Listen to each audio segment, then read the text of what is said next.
From the headquarters of Ramsey Solutions, broadcasting from the Pods Moving and Storage Studios, it's the Ramsey Show, where debt is dumb, cash is king, and the paid-off home mortgage has taken the place of the BMW as the status symbol of choice. We help people build wealth, do work that they actually love, and create real, amazing relationships. Open phones this hour. Ken Coleman, Ramsey personality, #1 best-selling author, host of The Ken Coleman Show, is my co-host today. Open phones at 888-825-5225. That's 888-825-5225. And Ken, I'm convinced America should be very afraid right now. Returning to the phone screening chair after several years in management and leadership is the famous Laura Johnson. Yes. When she started, she was Laura Mays. We used to call her the Amazing One, and then we learned better.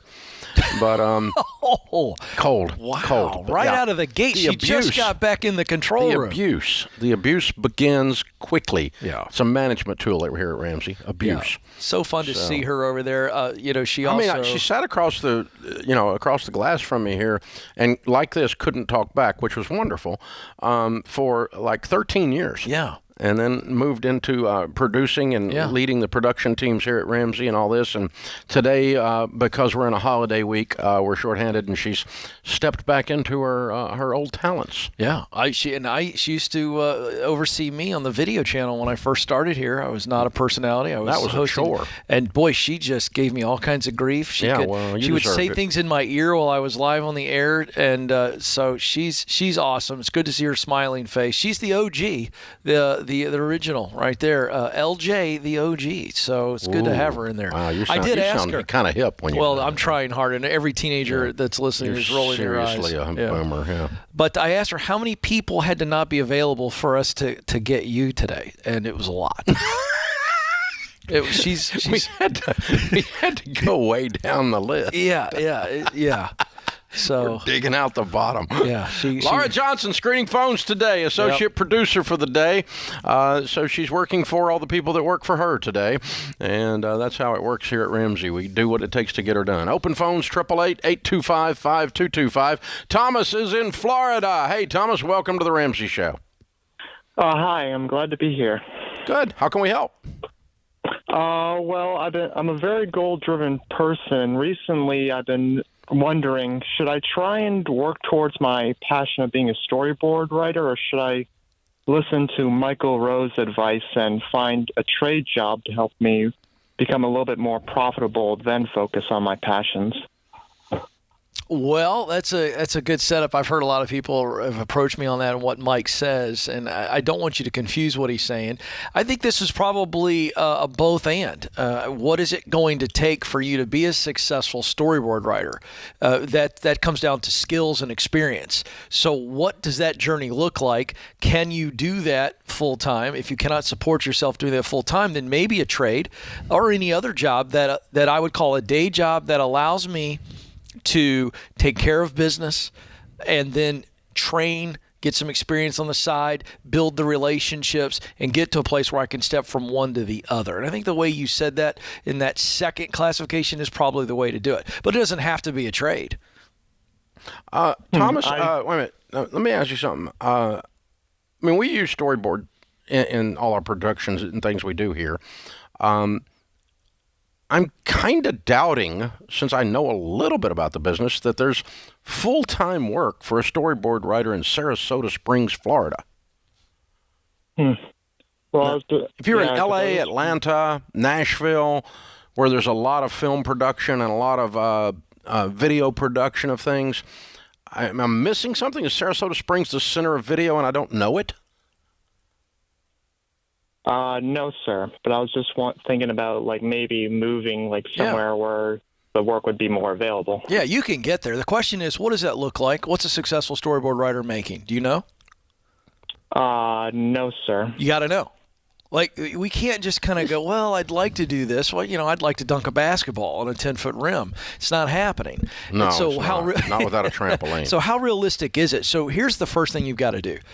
What does a career path look like in that space? And to Dave's point, is that a full-time gig? If it's not, is it a subsidiary of a writing position? Yeah, I think you're a content and creative guy first and foremost. I'm afraid you're niching this out too far. I mean, you've gone this down to the very nuanced job that a handful of people in the world have, and so. I mean, content creation is in essence what storyboarding is. That's right. And you're helping the production team create a narrative and a flow through what they're getting ready to put on film or tape, whatever we want to call it. None of it above digits. But anyway, if we were doing that at Ramsey, we would be hiring a creative who also did. Yeah. A content person who also did. As a matter of fact, that's how we do it. We don't have anybody here that does that. So I'm kind of gonna. How old are you?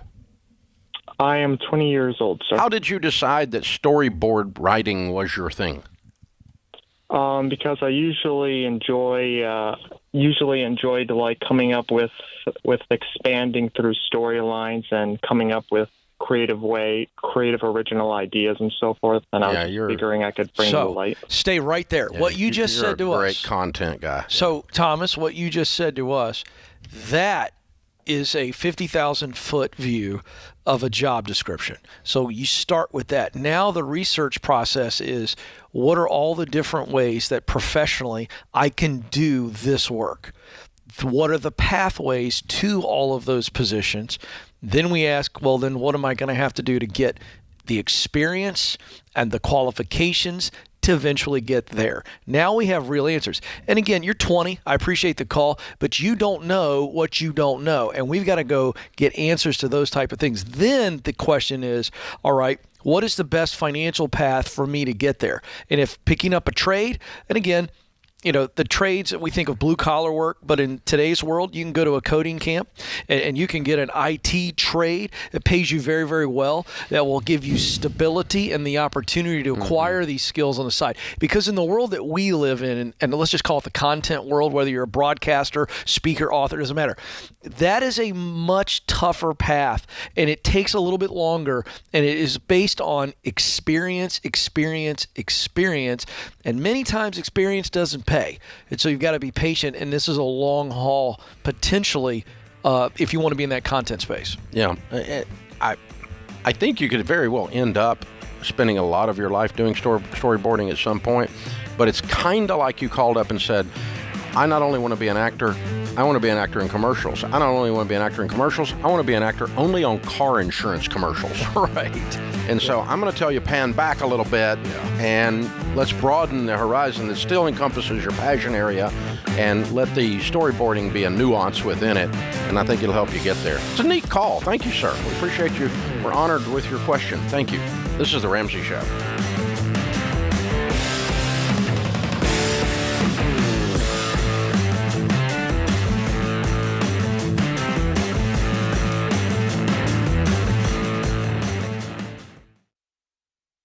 Look, I love real estate, and I want you to have a house, but I don't want a house to have you.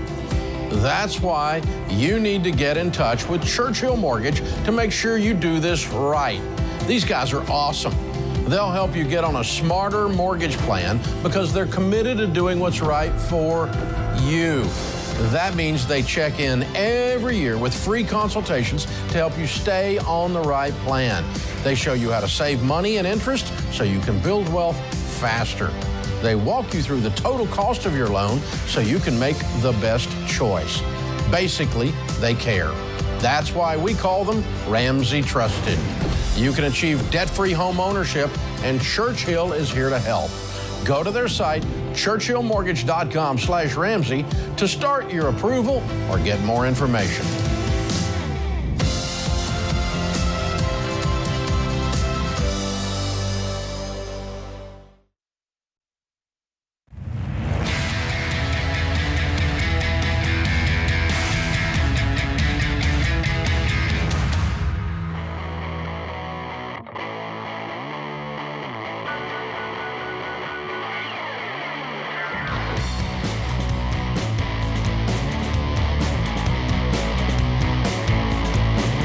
Ken Coleman, Ramsey personality, #1 best-selling author of the book Paycheck to Purpose, is my co-host today. Brett is with us. Brett is in Charleston, South Carolina. Hi, Brett. Welcome to the Ramsey Show. Hi. Thank you both for having me on. It's a pleasure to talk to you. Sure. What's up?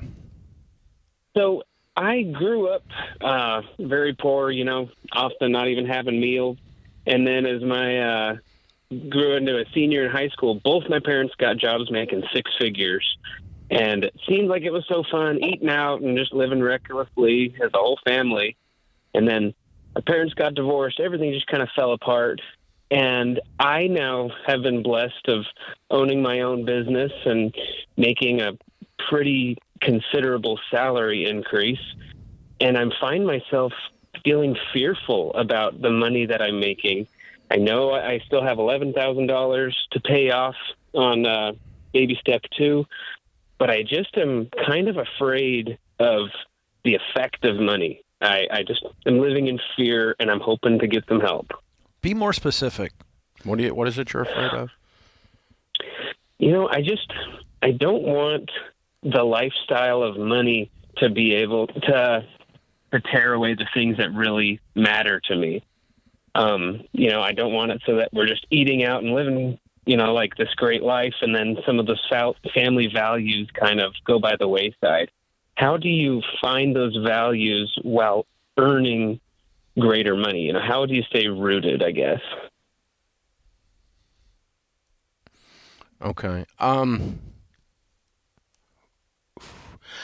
Number one, I don't think you're going to have a problem because you are watching for it. It's the people that don't watch for it that it gets. So you're not looking to money to be your salvation. And so it's not going to let you down. People that get in trouble are the ones that say, oh, I'll be happy when, and then they're not happy when, okay? Because money's, success, money, anything's a bully in the schoolyard. As soon as you achieve it and you step across, he draws a line in the sand and says, if you step across this line, I'm going to punch you. And you step across the line, he backs up and draws another line and says, if you step across this line, then I'm really going to punch you. And that's what it's always moving. This, I'll be happy when, I'll be happy when, I'll be happy when. And those are the people that getting money gets them off track because they thought money had a power to do things it does not have. It does not have the power to give you happiness. It does not have the power to give you joy. It does not have the power to give you peace. It does not have the power to create values in your family unless you try to give it that power, and then it will let you down. But you're not going to do that, so I'm really not worried about you. I appreciate you saying that. As just a dad of 4 daughters, I just want to make sure I use it to its best opportunity. So I'm so like my little boy, we finally got a decent car after we went bankrupt. And my little boy at the time is a little guy. He's the smallest of the Ramseys, right? And we get him finally get a car that's not got like a dent in it. Finally get a decent vehicle. And he's in the back seat, and we're doing the old family drive around the block in the new car. Everybody check out the new car. Ooh, we're excited, right? You know the routine, right? And he leans back and he goes, we're doing pretty good. Right? And see, that's a signal that there's a problem. And so I just stopped the car and I said, we aren't doing good at all. I'm doing good. You got nothing. I'm doing pretty good. You're broke, okay? And so you just need to know that's where you're starting from. BROKE, buddy. And so, and so that's, in other words, we did not allow money to be the value of okay, now we're okay when we get this better car. Oh, now we're okay if we get to move in that house. Oh, now we're okay if I have a label on my purse or whatever the crap it is, right? And so, you're just not going to allow your family to be defined by this. And so money then becomes, P.T. Barnum had a wonderful saying. He said, money is a fabulous slave. It's a horrible master. Mm-hmm. Yeah. And that's what we're talking about, is who's in charge here. You are the money. You're in charge. The money's not. So you're not going to fall prey to these things. as long as you keep money, don't let money be in charge. In anyone's life that is in your purview, your spouse, your kids. As for me and my house, money is a tool. It's not the master. You see what I'm doing? Yeah. Yeah, I would say this, that. Brett. I can feel the fear on you, and that's why we push you to be specific. And I think you're afraid that more money and affluency that comes with that is going to distract you and tempt you to do things you don't want to do, as opposed to say, no, the money I make and any wealth that comes with that is going to allow me to do more of what I believe we should do. So I think it's boundaries, setting up those boundaries. Like Dave said, when do you hear something or see something or smell something among the family where it goes, that's not right, I want to nip that in the bud. And I think it's setting boundaries and not worrying about the temptation. If you've got clear boundaries, I think you're going to do more of the right things instead of doing things that you don't want to do. But you grew up hearing, and most of us did, that rich people are evil or they're all crooks or something like that, which is absolute hogwash. It's asinine. It's an absolute lie. But it's the stuff that poor people or hopeless people say because they're jealous. Yeah. And so, most rich people I know are no more crooked than the poor people I know. And they're no more righteous than the poor people I know. The amount of money you have doesn't make you a crook or righteous. It's a character quality. So, it's amoral. Money's amoral. It does not have morals. It just attaches itself to people who do. And so, you got this message from childhood, from the growing up hood, the neighborhood, and you're like, oh, wow, I'm afraid I'm going to become one of those evil rich people. And then you discover, no, I'm just going to be one of the good rich people. Okay, good. Yeah. Well, I love what you said about the Daniel story. It's one of my favorite stories. It reminds me of something Shaquille O'Neal said, I believe it was during his Hall of Fame speech, but it's perspective. He said to his kids, we ain't rich, I'm rich. Yeah, exactly. It's the same thing. It's like give the kids context. Yeah. Why do I make this money? What had to happen for us to get to this place? Now, what do we believe we should do with money? And you give it perspective, and then the kids and everybody else goes, okay, I get it. But, here's the thing. And you show the kids it came from hard work. You show the kids that business is successful because we're helping a lot of people. That's exactly right. And, hey, I had to struggle. I tell my kids all the time, I try to remind them, they were little when I first started after this whole broadcasting thing. I remind them all the time how bad the first broadcasting things I did were. Like, they don't even deserve to be drug out of the ditch, the ash heap of history. Like, you had to do bad stuff. You had to do humble stuff. You had to struggle. It took time to build. Like, this doesn't you don't just show up and do the things I'm doing today. And all my kids understand that, And, by the way, they also understand that if they want more money, they've got to go to work. Yeah. I don't just keep filling up their bank account. Yeah, but eating out does not destroy your family values. No. He brought up eating out several times. Eating out does not. I think he was worried about getting away from the dinner table, which I get that. Then say, so now make the dinner table a part of the family tradition. Part of our weekly schedule is 3 nights a week, 5 nights a week, whatever it is. Right. We are all gathering at the table, and no, you can't book anything across that. And I don't care what your friends are doing, and this is what we do. The other nights we can go out to eat, or you can go out with your buddies, or do whatever. You can go over to somebody else's house, whatever. But these nights we're here, and if you're wanting to establish that as a family tradition, a family rhythm, that's a good thing. It is. It's a good thing. And if you're going to go ahead and do that, then just no screens at the table, by the way. So I agree with that. help you with that. Dave, you're not going to believe this. We made the Coleman kids play Clue last night, and they howled like I was torturing them. And would you believe that they actually enjoyed it once I got them into the game and they figured out how to play it? But you would have thought I was the worst father of all time. You are. I don't want to play Clue. I don't want to play. How long does it take? I can't. You're a child abuser. Make them play board games. It was good. They actually ended up enjoying it. Golly. Imagine that. Yeah. It's Boomer Day on the Ramsey Show.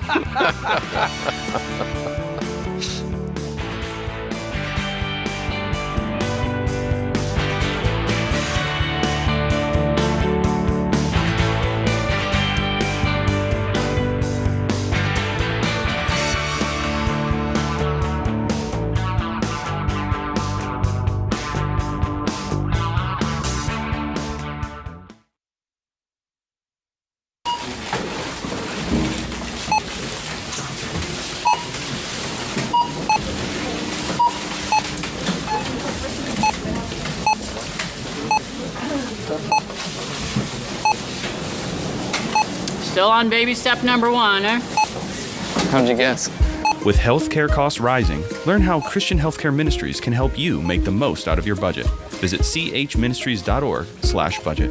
Don't worry, it's worth it.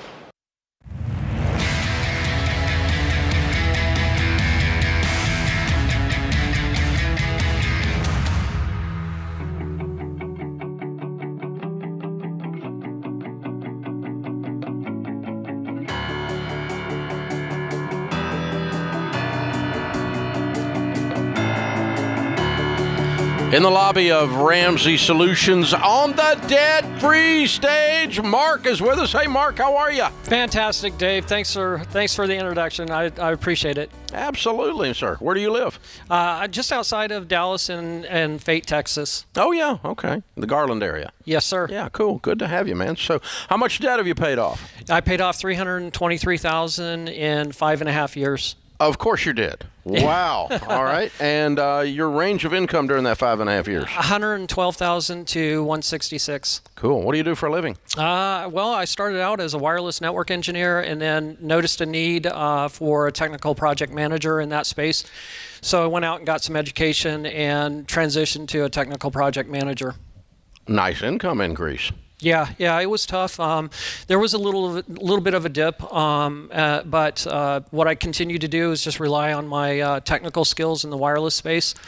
And then I volunteered to present the status of our project to upper management. And so it just grew from there. And I realized that there was very few people that could communicate technically speaking and then work as a project manager. So. And I did that during my debt-free journey.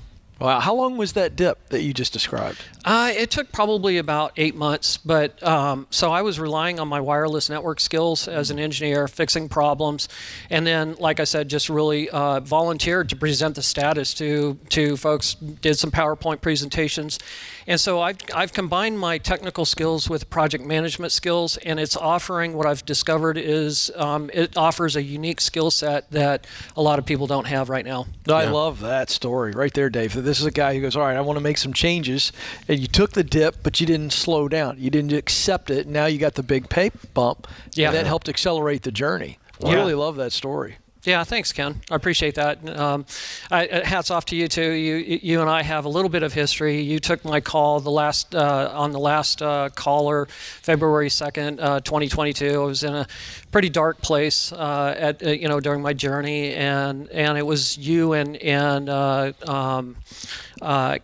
Ken and George. You guys took my call, and that really inspired me a bit. Very cool. Yeah. That's awesome. What kind of debt was your $323,000?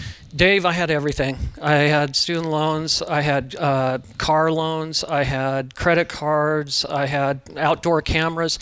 In fact, I think, if I remember correctly, they were lining up cheetahs to join the field. But I tell you what, we might want to call some animal people, get the cheetahs some help, because they're not looking too good back there. Yeah, getting a little thin. Yeah. Not having enough to eat these days. Yeah, cool. Yeah. So you were normal though. You collected every kind of debt. Yeah, rental properties included.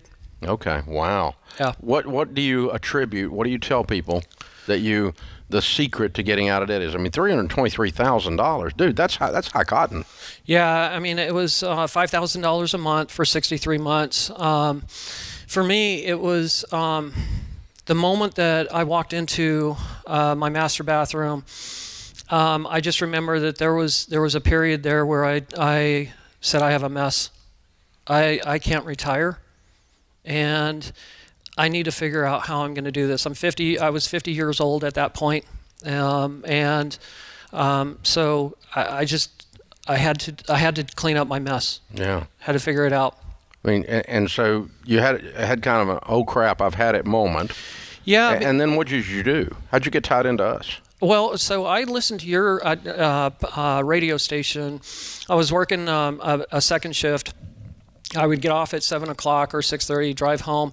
And I have a tendency to listen to the news on the radio on the way home, so I don't have to constantly listen to the same recirculated stories over and over again when I get home.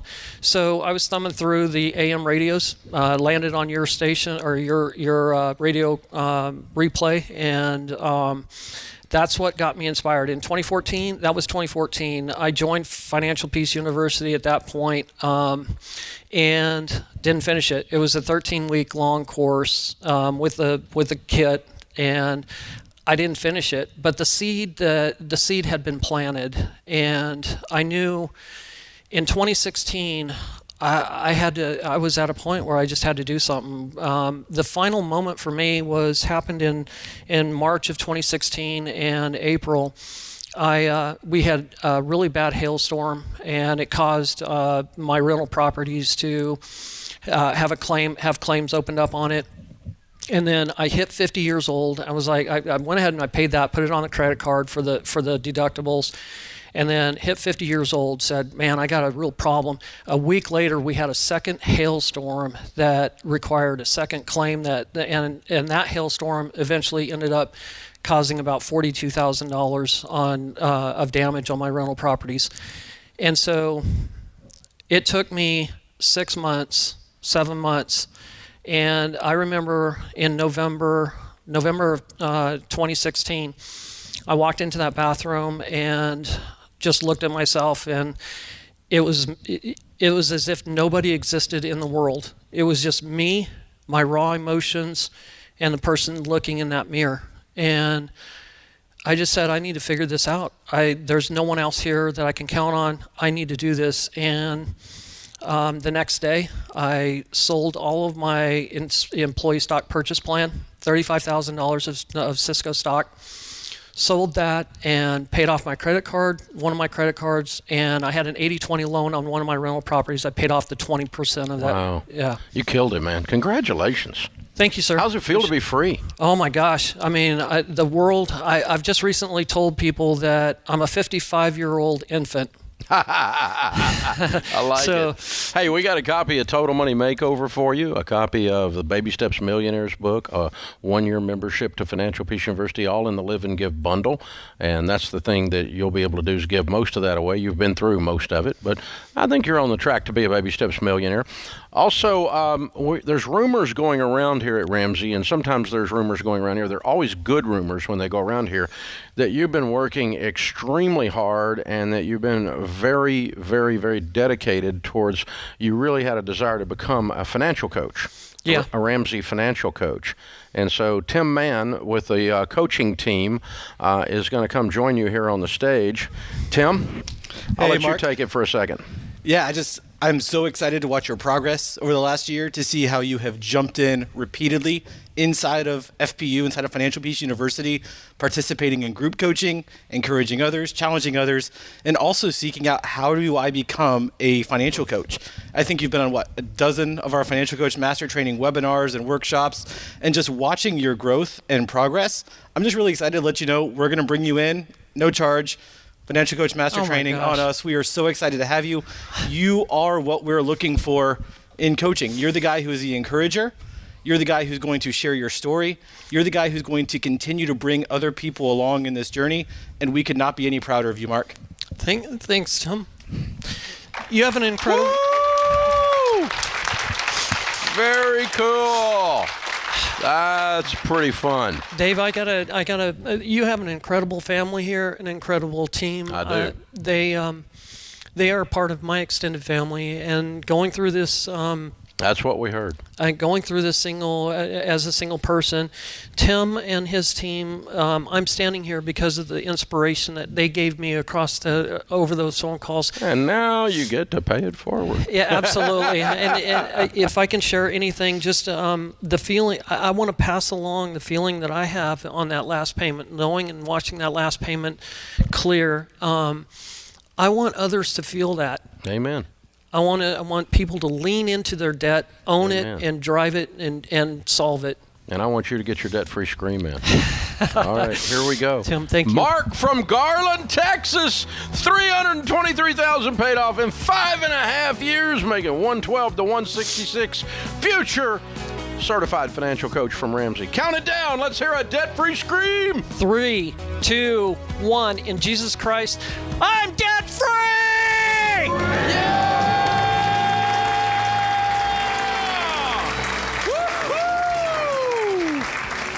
Wow. We train people to be financial coaches, for those of you that don't know, and the training is a wee bit expensive to go through it. But Mark, he's a special guy. This is The Ramsey Show.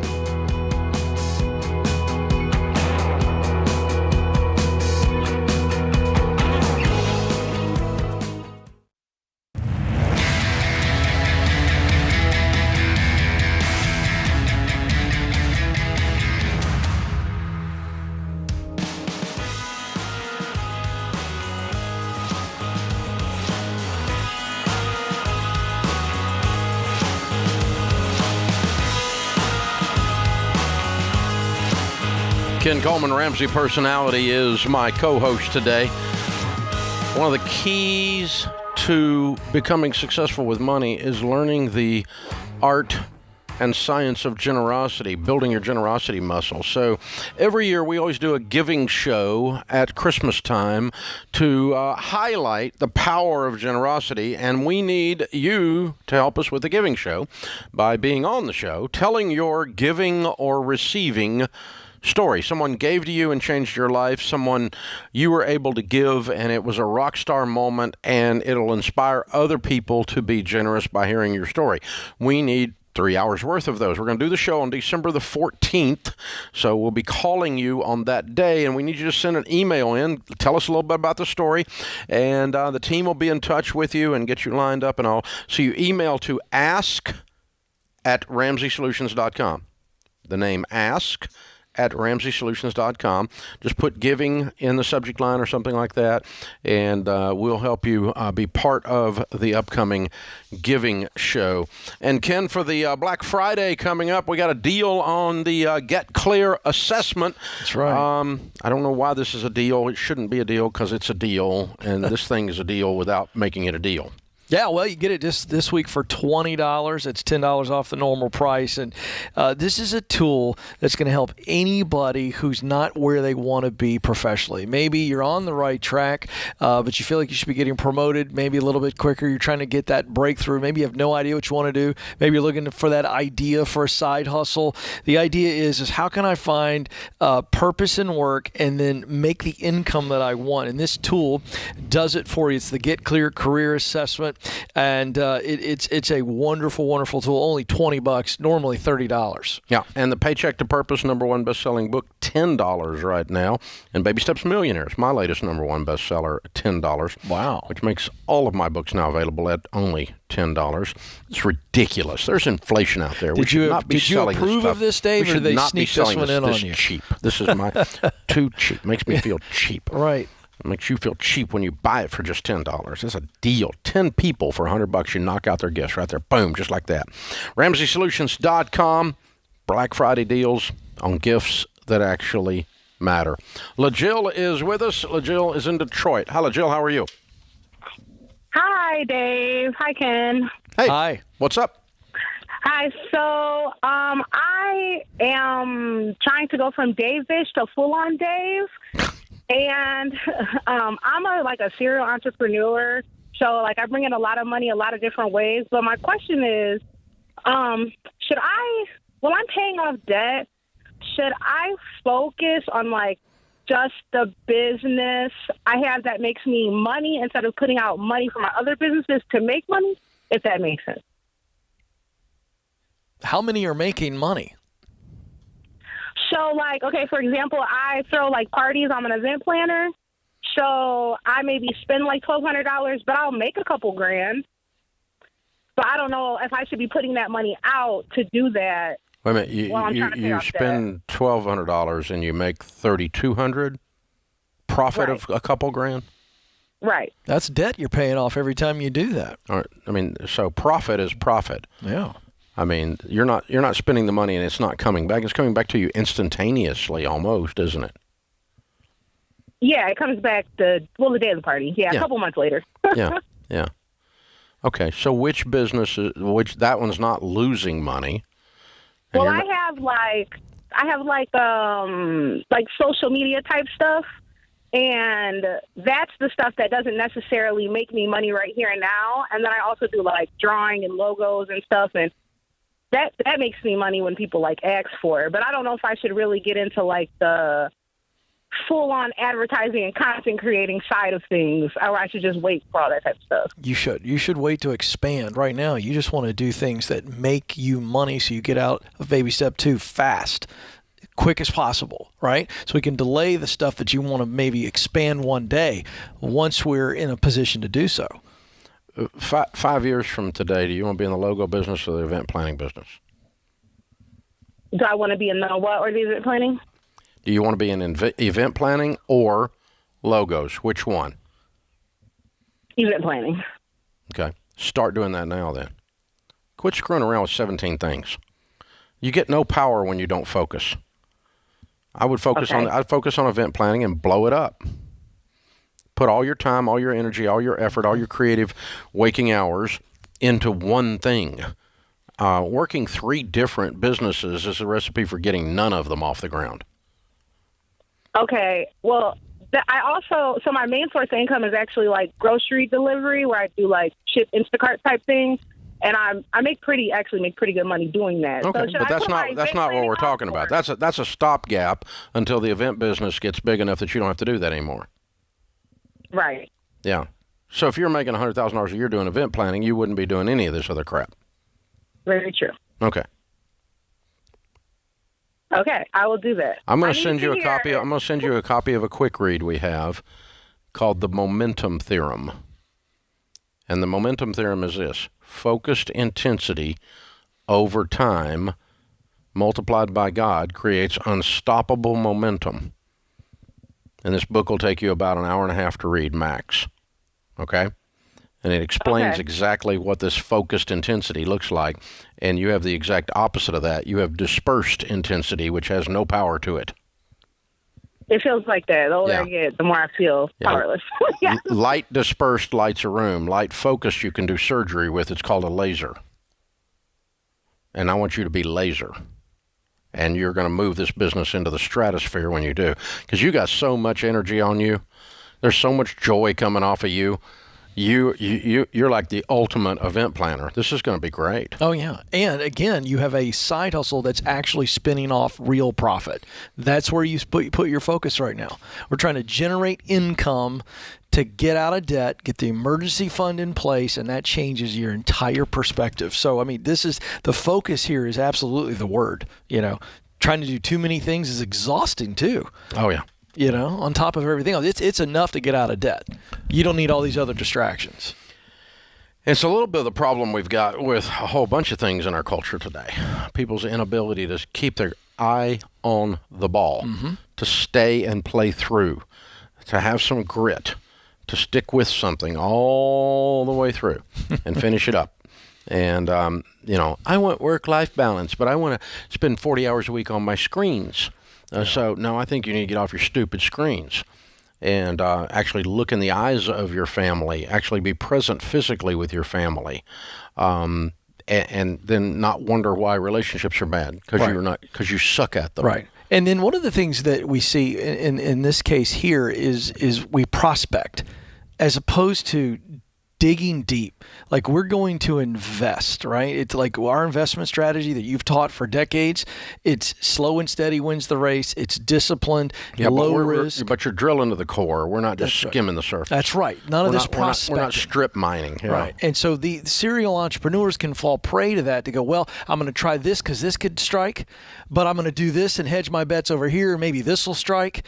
And as opposed to digging deep to get that oil, like, we're going to commit and go deep. And that's where you see long-term success, financially, relationally, your health, everything. Yeah, the reason I can smell this out is because I used to do it. Right. Like, I'm 24 years old, buying real estate like crazy, hand over fist.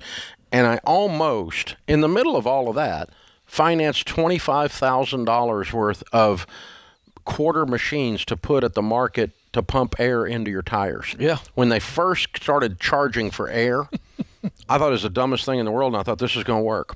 And I almost stopped what I was doing because I'm a serial entrepreneur and ADD as I can be, and stopped doing this successful real estate thing that was working and went and bought air machines. That's how dumb I am. Yeah. By the way, those things never work. When I need air, can never get one that works, Dave.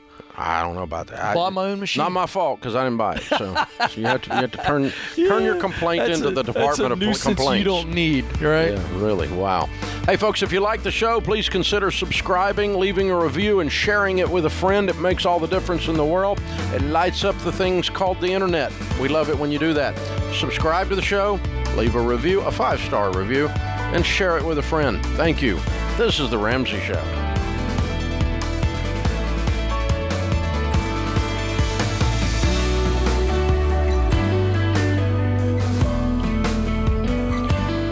Dave here. You can find all of our shows with the Ramsey Network app on your smartphone. It's the only place to listen to the entire back catalog of episodes. Download the Ramsey Network app in your favorite app store today.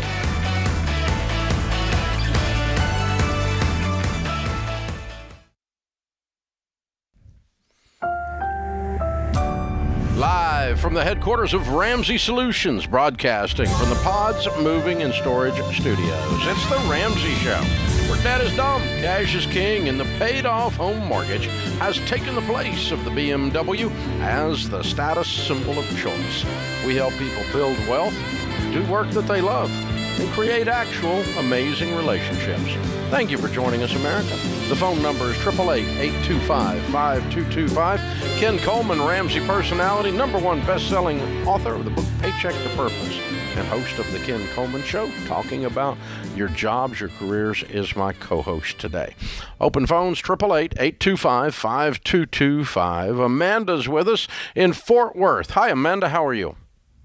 Hi, how are you guys? Better than we deserve. What's up? Good.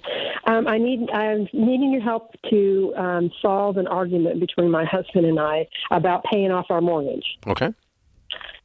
So he's retired. He's 66, and I'm still working. I'm 63. We don't have any debt except for our mortgage. We owe $100,000 on it. We're wanting to take money out of our 401, or he's wanting to take money out of the 401 to pay the balance of the mortgage. But I always agree with that, paying off the mortgage. But now since we've lost so much money in our 401, then I know if we take it out, then it's considered really losing it. So I just wanted your opinion. Okay. So you're not arguing as to whether to do this. You're arguing whether to do this now or wait on the market to come back up. Exactly. Okay. So that's the only question, is the timing, not the actual action. All right. Oh, yeah. We definitely want to do it. Okay. And how much is in the 401k? It was $400,000. Now it's $300,000. And we owe $100,000 on the house. And it's a $300,000 house. But we probably have about $40,000 we can put towards in cash. We can put towards it too. So it would be $60,000 coming out of it. Sounds like you're invested very poorly. The market is not down 25%. Well, we're with market's down 12 to 15%. Now I don't know if we've lost $100,000 in the last 2 years, not 1 year, but. So I probably need to check on it again. We are with an Investor Pro, but we probably need to check on it again. With a Smart Investor Pro. Okay. Yes, right. Sir. Yeah. What do you make? $70,000. Okay. It's on the bubble for me. Okay, here's why. All right, if you told me you had $4 million in there, I'd tell you to stop your whining and just write a check today. Okay, if you had $100,000 or if you had $200,000 in there and you're going to pull $100 out and that's only going to leave you $100, I'll tell you don't do it. Let's wait and whittle away at it and pay it down out of your income. Okay, but you're kind of in the middle, And with 400 or 300 in there, you're going to have a good amount still left in the nest egg. Do you have other investments other than this 401? That 401 is a couple of 401s, mine and my husband's. But you can't touch your. How old are you? I'm 63. So you're 63. Mine, okay. He's 67. Okay, so both of you can get at it. Okay, so that's the total of all your retirement then. Yes. Okay.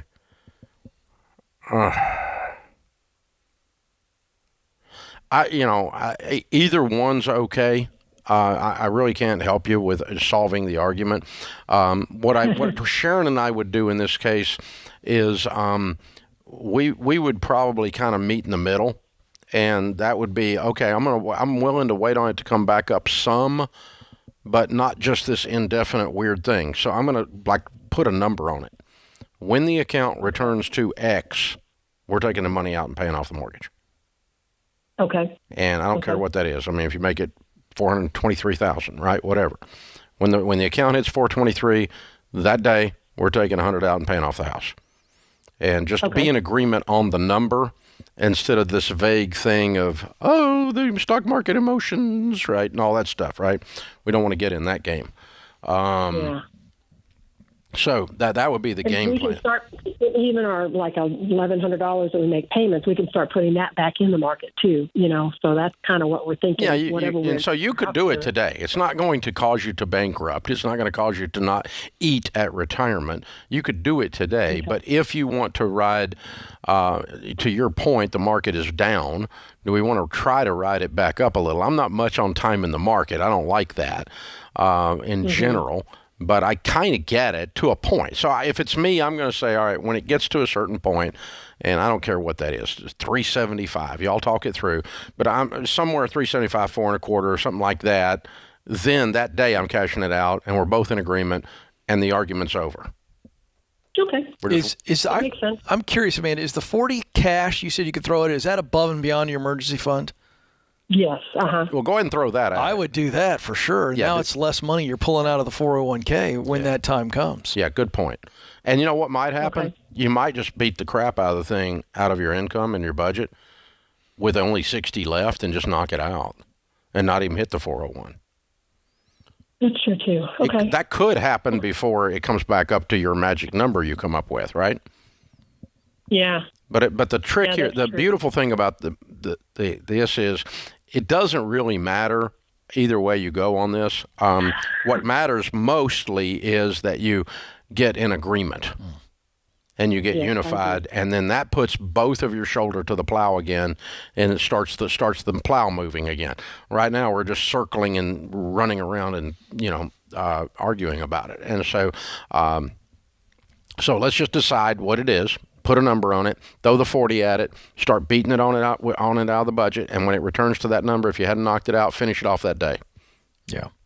Yeah, and given that we just put 40 on there and there's only 60 left, I think that motivates me to knock the 60 out. I'm going to be real tempted to do it now, but I'm also going to, if not, I'm going to lower the number. That's the magic number. Yes. I might take it back all the way back down to 350 or something.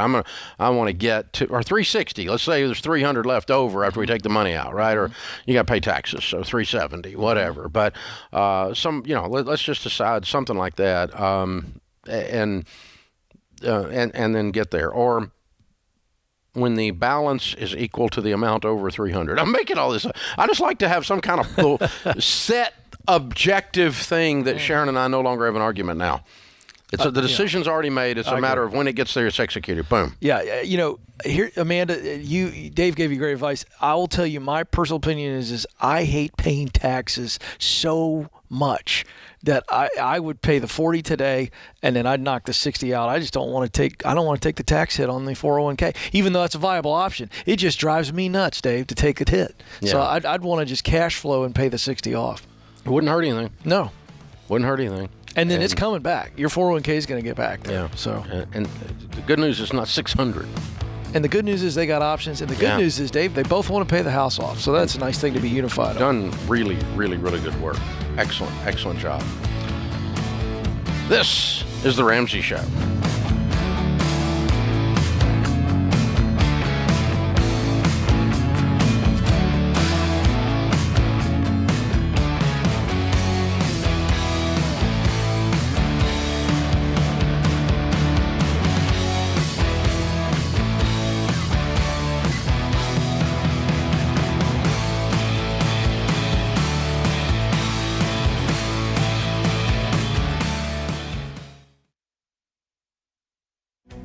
If you're looking for ways to update your home without blowing the budget, I've got it. For years, I've been telling you about our friends at Blinds.com. Blinds.com makes it simple to shop top quality blinds, shades, and interior shutters from home with easy online ordering and free shipping. With Blinds.com, there's no need to renovate your entire home. Just change out what's on your windows with upscale choices like faux wood blinds, cellular and roller shades, or even outdoor shades. Plus, Blinds.com guarantees the perfect fit, whether you do it yourself or you have them measure and install everything for you. Shop their latest looks and see how much you can save at Blinds.com today. The easy and affordable way to make your home more beautiful is Blinds.com.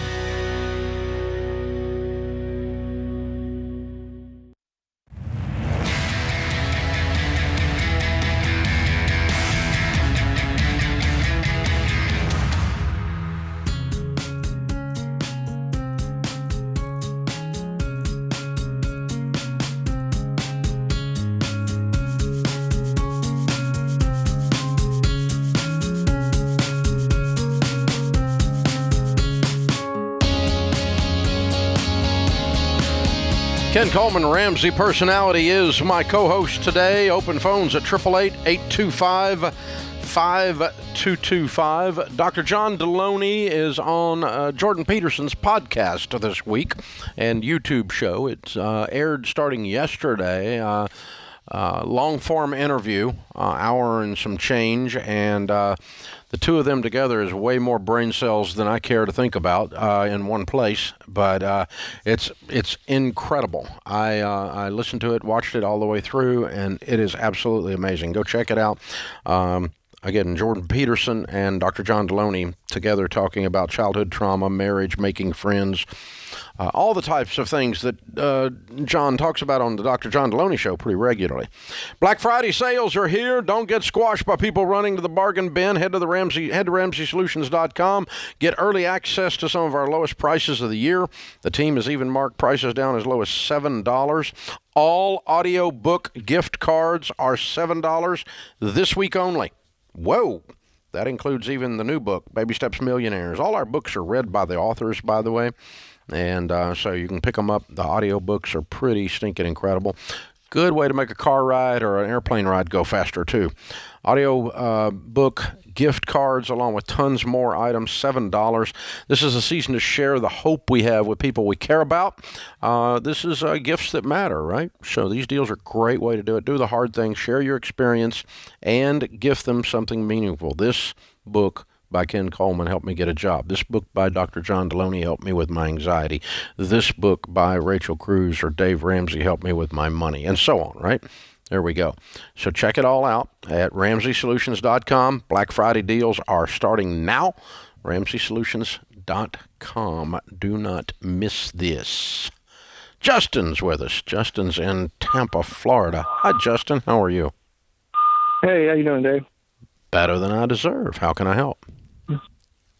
So my question is, me and my wife have been doing our finances, and I've come to notice that she has a credit card spending issue, and I thought maybe we should get a smaller amount credit card to help so that she can't spend so much. Is this going to solve anything, or is this just a bad idea all around? I don't think she has a credit card spending issue. I think you have a household vision issue. I can agree. The two of you don't have a big enough vision for your future that you're willing to pay the price to do, and instead we're acting like little children and buying whatever we want whenever we want it, which is what most Americans do, and that's why most people are broke.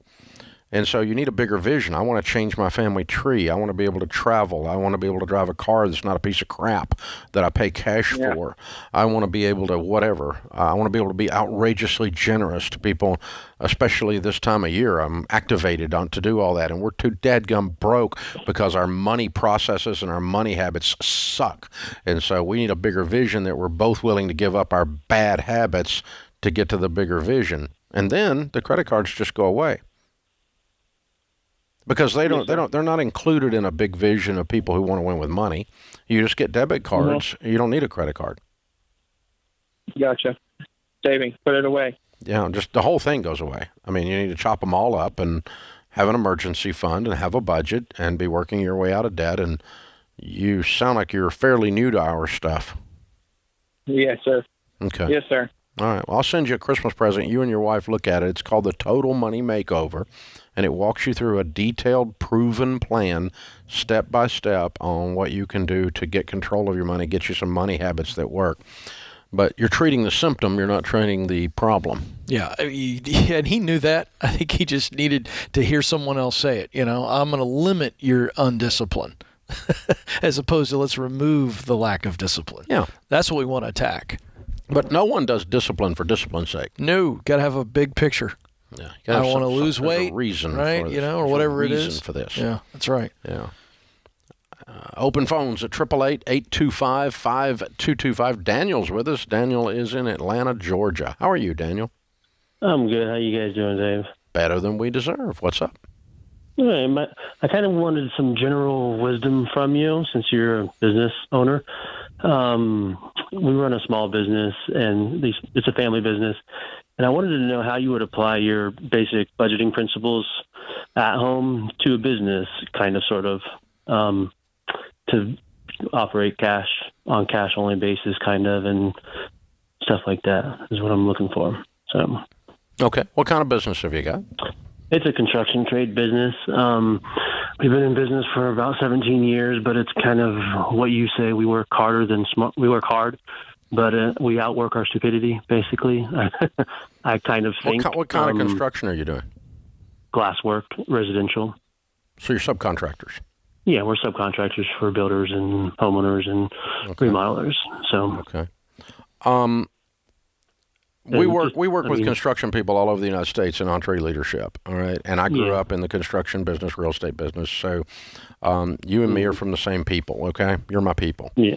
And so here's what normally happens. I don't know if it happened at your place, but normally we got a guy who is really good at a trade, in your case, glass, okay? Mm-hmm. And then they decide, I'm going to open a glass business. I'm going to own the thing. Mm-hmm. And now you're still really good at glass, but you don't have business skills. Yep. Which is what you're asking me for. Yeah, my dad, he was very much a technician, which, so speaking of all that stuff, he was very technician-like, which you recommended a book, The E-Myth by Michael Gerber, which is, I listened to it while I'm driving around, and I finished it, and it runs true with a lot of things that are going on right now. Yep. You're working in the business, you're not working on it. So one main thing I need to do is... So the way you do a budget is, number one, there's a subset in your world, but the way you do a budget is overall, you plan out what your income is going to be this coming month.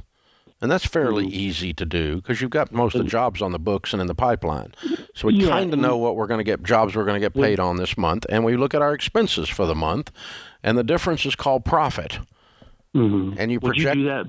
Go ahead. Would you do that based off of what actually came in, or would you do that off of what is expected to come in? Because the budget is a projection. Yeah. Then the actual management against budget is if we're above budget, we've got more profit. If we're below budget, we got less profit. Mm-hmm. Okay, and so, but we in no case go borrowing money because we didn't do any projections, and we're pulling this out of our ear all the time. Making it up every Friday. Yeah. It's very stressful. It's very stressful. No, it's good. So that's the main thing, is creating time to maybe do a forecast. I think that's probably the first thing. But and it's going to take several hours the first time you do it, and then it's going to take an hour the second time you do it, and then it's going to take 30 minutes the third time you do it. There's not a lot to this. And now the subset in your world is you probably ought to look at it for an app or some builder software that helps you job cost, and you run a profit and loss statement on each job. Yeah. So you estimate the job, because you guys do an estimate and turn in a bid probably, right? Well, not really. I mean, we do. We use QuickBooks right now. We have our own Excel program that gives us our... No, I mean, you have to give the contractor a price, right? Yeah, we do, but half the time right now they just go with whatever we give them these days, to be honest. But we do have we have a margin that we work off of, so that's, we do have to do a bid, so yes. Okay, so you do a bid and you've got a margin, and then you go back and look, did you actually hit that margin or not? Or do you just go on and act like nothing happened when you screwed it up? You got to revisit press this on, stuff. try to get a check, and then keep on pushing. Yeah. So, but you could have lost money, and you would never know to adjust your next estimate if you don't go back and visit the last estimate versus actual. Yeah. So you got a job cost. Every job is its own P&L, in other words. And did we make money on that? And it takes 10 seconds to look at it if you put the information in. So it sounds like you probably need to outsource some bookkeeping, and you need to put some job costing software on your phones, and then start living by these numbers, because this is going to catch you when this market slows down. Buffett says when the tide goes out, you can tell it was skinny dipping. And the glass business is gold business right now, but it might not be in 3 months.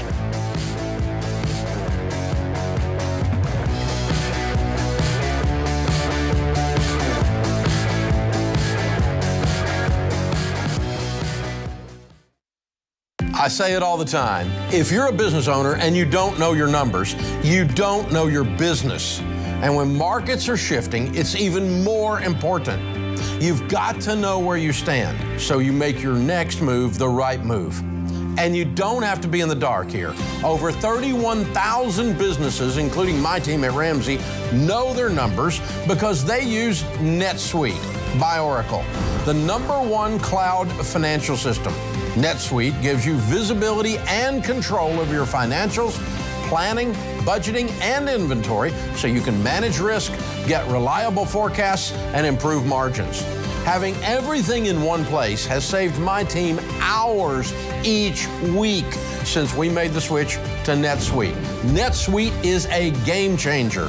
So head on over to netsuite.com/Ramsey to get a product tour today. That's netsuite.com/Ramsey.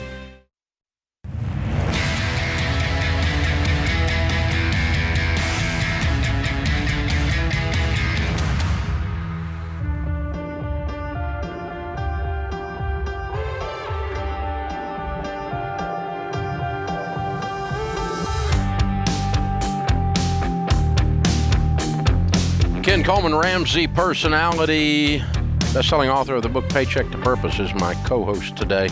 The phone number here is 888-825-5225. So, Ken, I was listening to our friend Mike Rowe's podcast the other day, and he had an author on, Nick Eberstadt or Eberstadt. I don't know how to pronounce it, but I should have listened to Mike pronounce it, because with his wonderful pipes, it was a great job of pronouncing it, right? Yeah. But Mike has been sounding the same alarm that you and I have been sounding, particularly you, that we have what you were saying at the break is a social crisis evolving, and it's showing up in the unemployment numbers when we properly measure them. Now, this economist is a mathematician that did this book, How Things Work.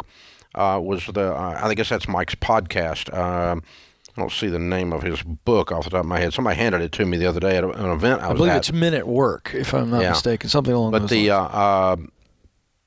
The essence of their discussion that you and I have been having a similar discussion is this shift in the workplace right now, that we've got a large number of jobs available and no one applying for them. There's a shortage of labor for the first time in post-World War II America. We've never seen this in modern America. And the reason there's a shortage is not because the jobs are so plentiful. It's because there are, according to this article from Fox News, quoting Mike Rowe and quoting this economist, there are now 7 million able-bodied males between 25 and 40 years old that are able to work and are not even looking for work. Yeah, that's correct. And it's staggering. And so the point here is that what's going on. This is causing massive economic problems. Before we look at the social, very quick glance here. When you have a gap in the jobs like we've had now for the last 2 years, then you've got real small businesses being hurt by this. Think about the restaurants in your small town. They can't find people to work, and it's affecting their livelihood. Then the other economic factor is, of course, we saw and we still see a war for talent. And so wages have gone up tremendously in the last 2 years, which has now led to a stubborn inflationary period that we are in. Now, that's the economic piece.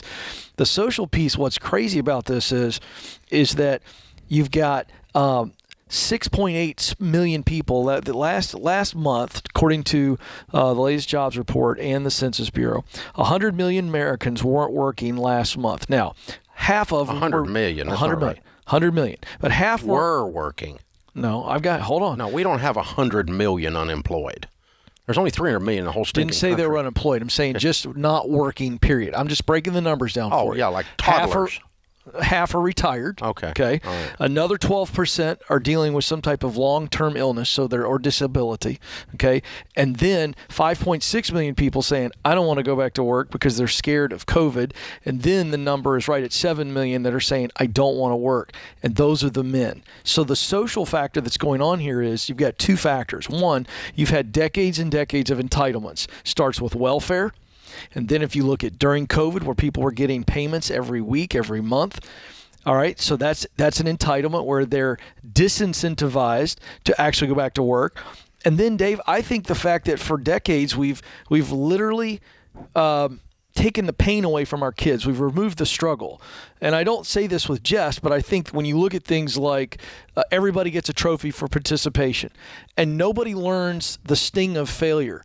Nobody learns the sting of rejection. And so what happens is a good amount of the 7 million men, not all of them, are in this conversation that Mike had with this economist, are looking at screens, based on the data. They say how much time they spend on screens. They get dopamine hits. 2,000 hours a year. 2,000 hours a year. These 7 million men, 25 to 54, are spending 2,000 hours a year on screens. So self-medicating because they're scared to leave the cave, using your old analogy. Not cave, it's mother's basement. Right. But the idea is they're afraid to put themselves out there. And here's what we know about work. So when someone succeeds in work, their self-esteem goes up. 2, they have financial independence or the opportunity for financial freedom. And then 3, they're a part of something bigger than themselves. It's a sense of belonging. Dr. John Deloney would tell you your mental health goes up because your dignity, your autonomy, that's it. Your ability to control your environment goes up. There is such a mental illness tie-in. No question. Caused by not working. That's right. Literally. So this idea that you have not put gravel in the stomach of your kids, they have no grit, means as a parent you suck. And so you mommies need to throw your 25-year-old out of your basement yesterday and put him on the street and teach him to work. You're late to the party, but you need to do this. You are doing him a disservice. You are doing America a disservice. You are doing your neighbors a disservice. You're doing the mental health community a disservice. You're risking his increased likelihood of depression, anxiety, and suicide. That's exactly right. You are doing all of these things because you're letting Junior play Call of Duty 2,000 hours a year in your basement, and he ain't ever been called to any duty. Yeah. And the irony is you're doing all of that under the guise of helping your kid feel good about themselves. And the very thing that they need to feel good about themselves is to go out and do good. Yeah. It's the wussification of America. Yeah. It's just a bunch of wussies. Yeah. Is what it amounts to. And, seriously, a good cowboy boot in the butt of this whole thing would be helpful. It really, really would. It just pisses me off. I mean, this is just a thing where you just need to work. Oh, my God. 7 million, and they call them men in this article. I'll call them males. All right? Males, 25 to 40, 7 million of them, literally sitting on their butts. And someone else is caring for them. The government, their mommy, their live-in girlfriend who thinks he's cute. Here's the breakdown. Got a sugar mama, do you, buddy? Here's here's some of the census data, Dave, from a Bloomberg article. The equivalent of 32 million people who aren't working are relying on savings. That includes retirement. Okay, another 26 million are using credit cards or loans, and 12 million have been borrowing the from credit card families. is the devil. It's at the center of the problem. There it is. And then here's the part we've been talking about. 12 million have said that they're borrowing from family or friends to help keep them out of the workforce. Yeah. They're living off family of and other friends. People. You're cut them off. You're enablers. Yep. You're giving a drunk a drink. You're giving a lazy person the ability to still be lazy. You're giving someone who's in avoidance mode because they're afraid, they're scared, they're paralyzed by the facing reality and stepping into the real world, when the best thing that can happen to you, the most alive you'll ever feel, is when you risk it and you step up to the plate and the ball comes whizzing across and scares the piss out of you while you swing the bat. This is the best thing that can happen to you. That's right. And you strike out. Right. And it's okay. Right. Sometimes it doesn't work out. Oh, darn. Well, I think the simplest way to look at what Dave is saying is, remember all of us when we rode a bike the first time, we were terrified, horrified maybe. I'm terrified right now. Yeah. But what happened? Like, we took that fear, we stepped into it, we learned to ride the bike, and it wasn't much longer before we were saying, look, Mom, no hands. We go from terrified to get on the bike to, look, Mom, no hands. And that's the human spirit. The idea of these kids, these men, I shouldn't say kids, but some of them are emotionally kids. Yeah. They need to feel alive. And the way you feel alive is by making a contribution for yourself and for others. That's simple. You don't feel alive where there's no risk. Well, that's exactly right. And the coddling of the American male, the wussification of this culture, it is really starting to be a social problem. And now it started out as a parenting problem. It started out as this. And hey, man, I don't know. No. I'm just going to blame you, moms and dads. Well, I would say the friends and the parents are absolutely culpable. And I would say this. I can blame Call of Duty if you want, but moms and dads that are good moms and dads rip that crap out of the wall and say, get your butt out and mow the grass. Here's one other one. We the people, taxpayers, we got to quit giving these morons money to sit on their butts. No more government entitlements. That's where we the people can do something. It's just not good for the moron. And it's not good for the government. And it's not good for us. I like when I make a policy recommendation. It's a Be Kind to Morons Day, okay? Really. Oh, my gosh. Dave's like the soundtrack to all my policies. This is The Ramsey Show.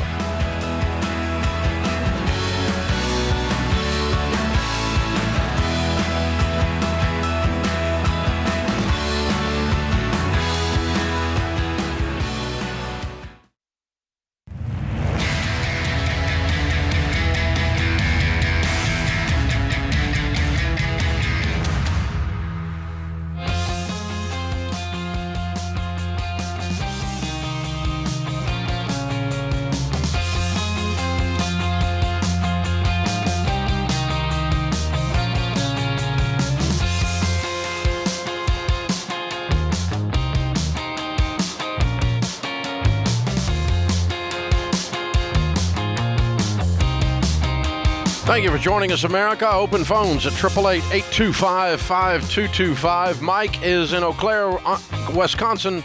Ken Coleman is my co-host today, Ramsey personality. Hey, Mike, how are you? Good, Dave. How are you? Better than I deserve. What's up?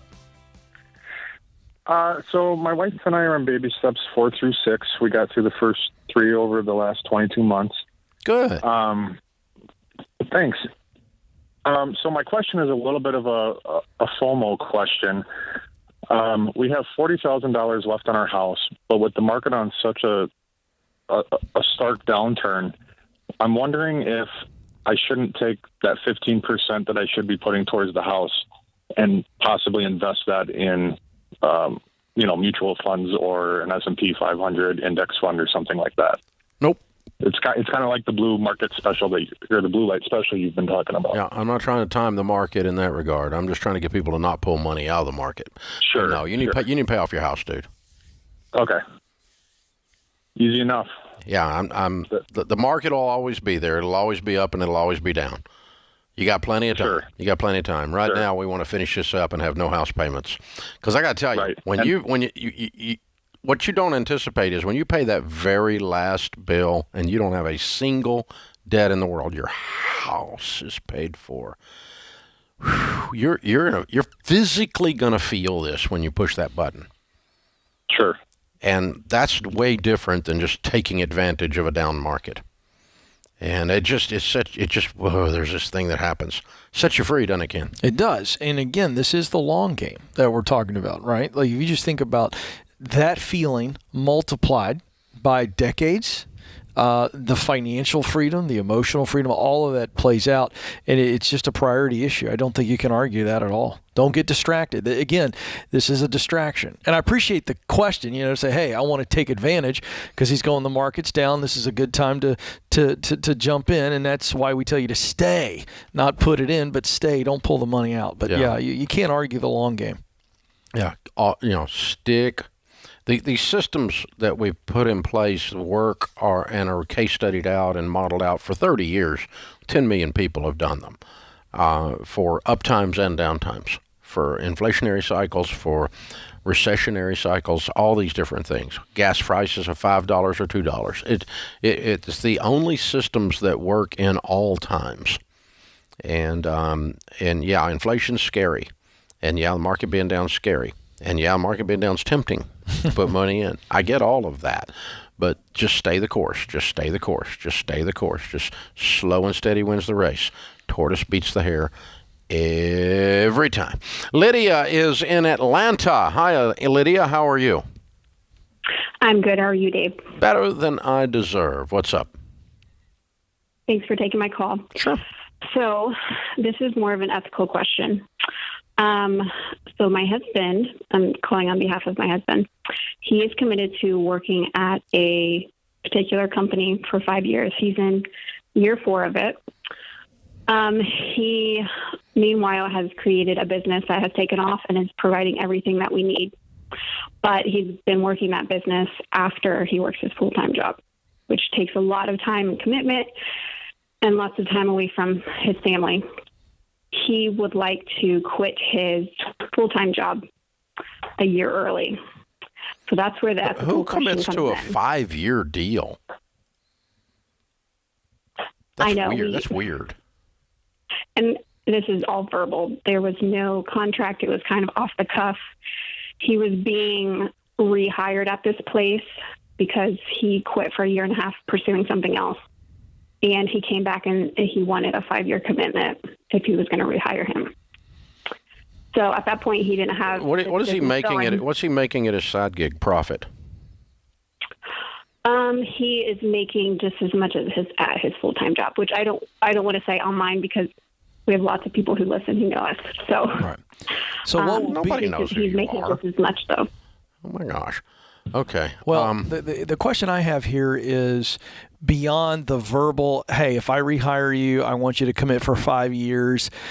Was there anything else tied to the conversation? Obviously, there's no contract, so there's no legal issue here. This is just, how do you want to leave? Because he wants to leave, and you want him to leave well to the extent that you can. So what else was committed to beyond just, hey, will you come back and give me 5 years? Was that basically the in and out of it? I think it was, we'll hire you back at what you were making when you quit. Has he done very well over the last 4 years for this company?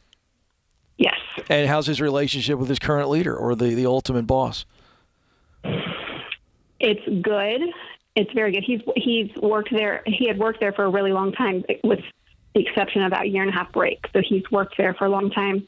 Yeah. We highly respect a lot of people that work there, and that's the biggest thing he's afraid of, is losing a lot of that respect.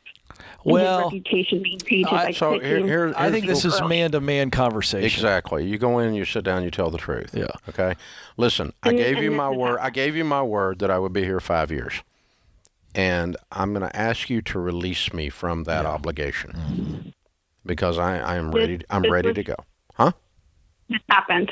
And? He did have this conversation. Oh, and what'd they say? And it was brought up, but you committed. You gave me your word. You would be here for 5 years. But there's something beyond the word. I get it. But what is his position? What is that leader worried about if he leaves? What specifically is the holdup? Probably because it's a hard position to replace someone in, and it would take some time and training to get someone to that point. Mm-hmm. But he's so stressed out about it, and well, there's no reason to be stressed out about it. You make a decision, and the stress is over. And the decision is you're going to stay, or the decision is you're going to go. It's over. Yeah.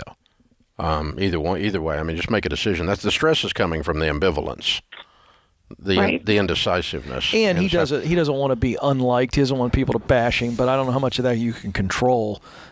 He did give his word, right? Your husband. I think he stays for a year. I think he stays. I think he finishes.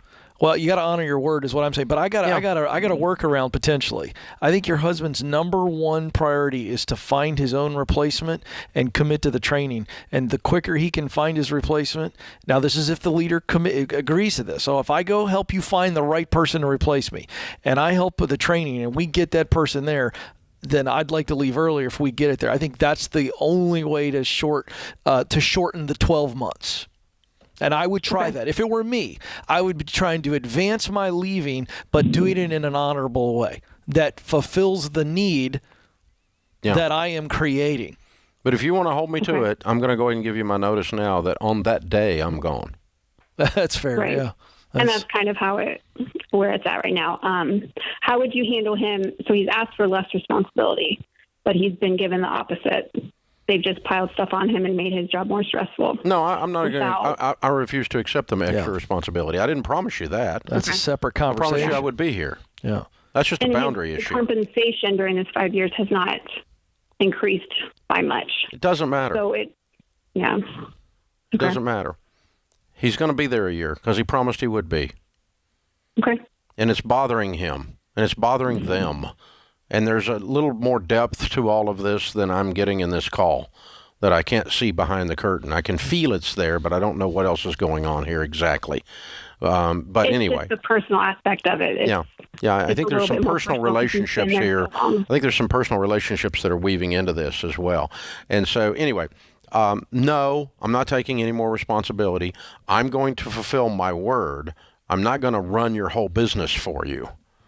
That wasn't what I told you I would do. I told you I wouldn't quit for 5 years, and I'm not going to quit. I'm going to give you my notice now at the 5-year mark. I'll be my last day. I'm done. In the meantime, I'm going to do the exact job description that you told me to do, and I'm not going to work more hours, and I'm not going to take on more responsibility for the same money. If you want to do that, you need to hire somebody else. And but that that's fair. You're keeping your word and playing through. And I think he wants to do that, and you just don't want him to. This is The Ramsey Show.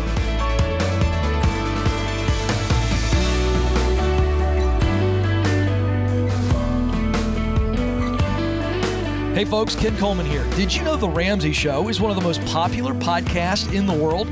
Get your daily dose of advice on life and money. Check out all of our shows from the Ramsey Network wherever you listen to podcasts.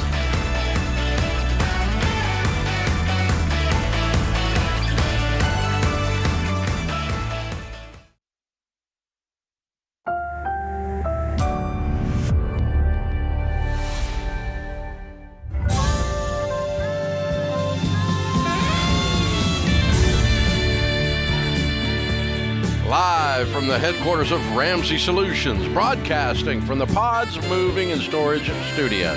It's The Ramsey Show, where debt is dumb, cash is king, and the paid-off home mortgage has taken the place of the BMW as the status symbol of choice.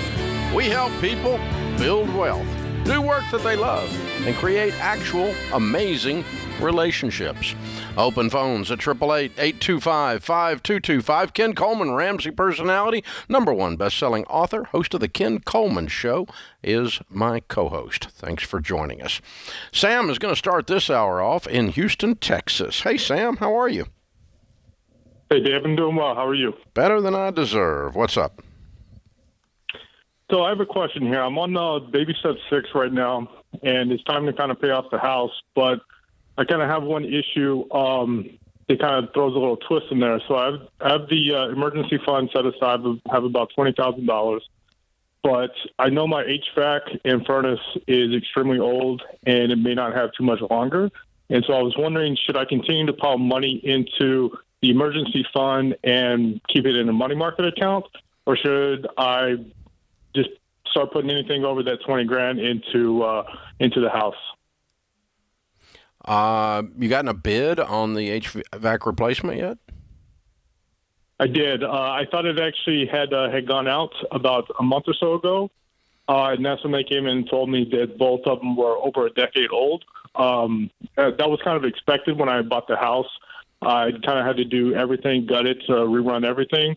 But at this point, I've had a couple of issues with the AC itself, and so I'm just not sure what to do. I know based on the baby steps, I should be paying directly on the house. What was the estimate on the HVAC? I think it was $17,500. Yeah, I'd pile it. You need more than 20 in your emergency fund then. You basically need your emergency fund plus an HVAC fund. Yeah, that's what I was thinking. But, I mean, I could be wrong, but I think the baby steps is just, 6 months of expenses on the high end? And that No. The baby steps is 3 to 6 months of expenses for your emergency fund. This is really not an emergency. This is my heating and air is going to go bad, and I'm saving up to pay for it. This is a separate savings account. This is like I'm saving up for Christmas. Okay. It's different than the emergency fund. Okay, so should I not put any money towards the house until I have another 20 kind of put aside for that? You should wait on extra on the house until you get ready for this.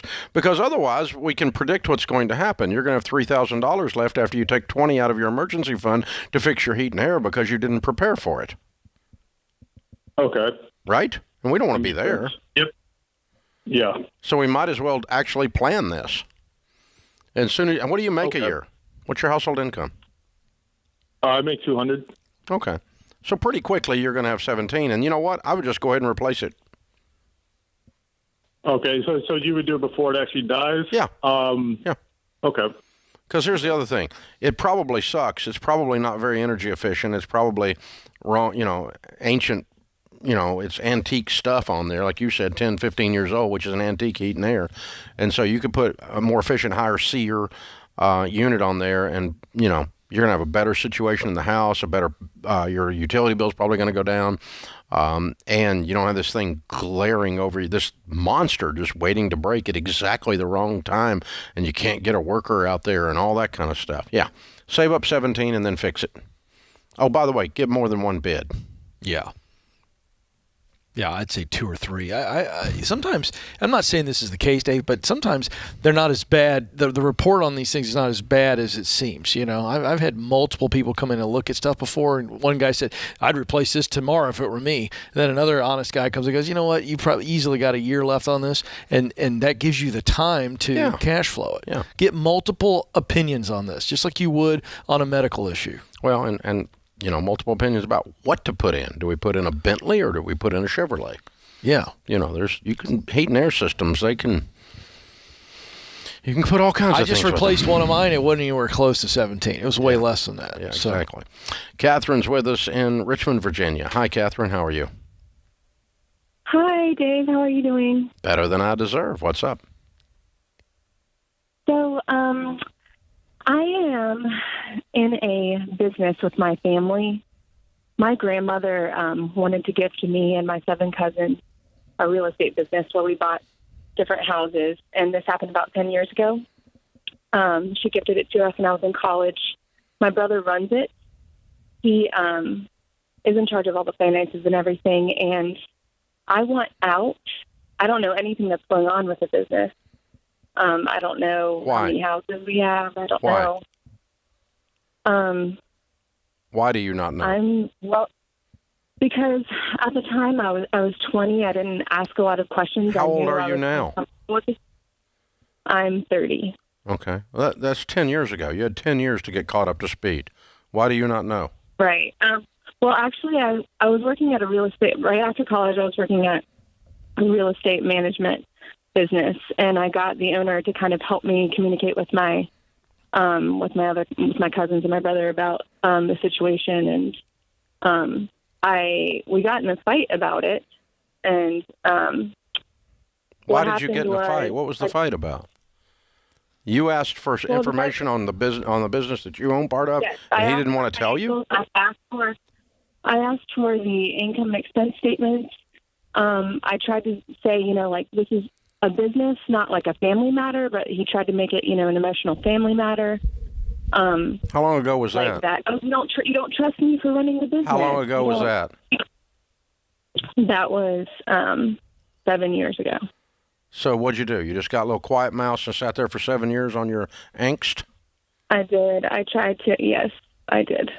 Okay. So what are you going to do now? I tried to get my grandma involved. What are you going to do now? I don't know. That's kind of why I'm calling the show. Okay.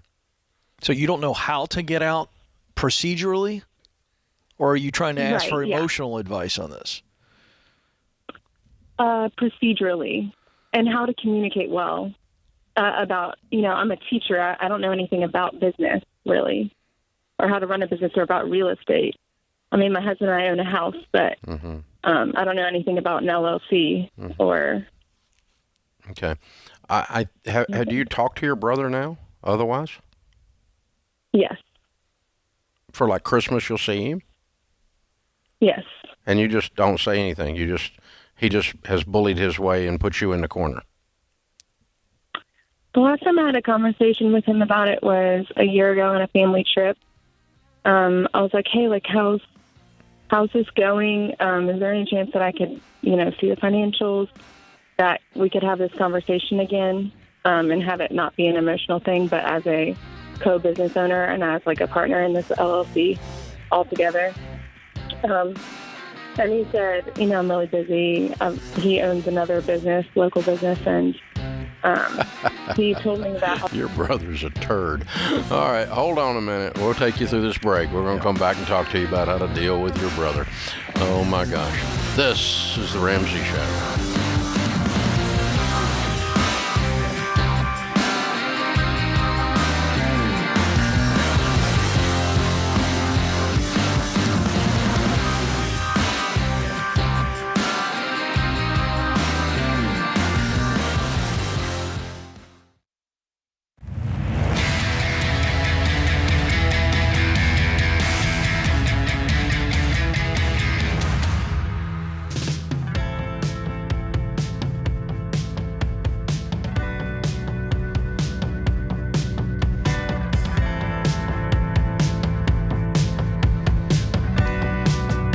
Ken Coleman, Ramsey Personality, is my co-host today. We're talking with Catherine in Richmond, Virginia. Her grandmother opened a real estate business for her and her brother and her cousins, 7 of them in total.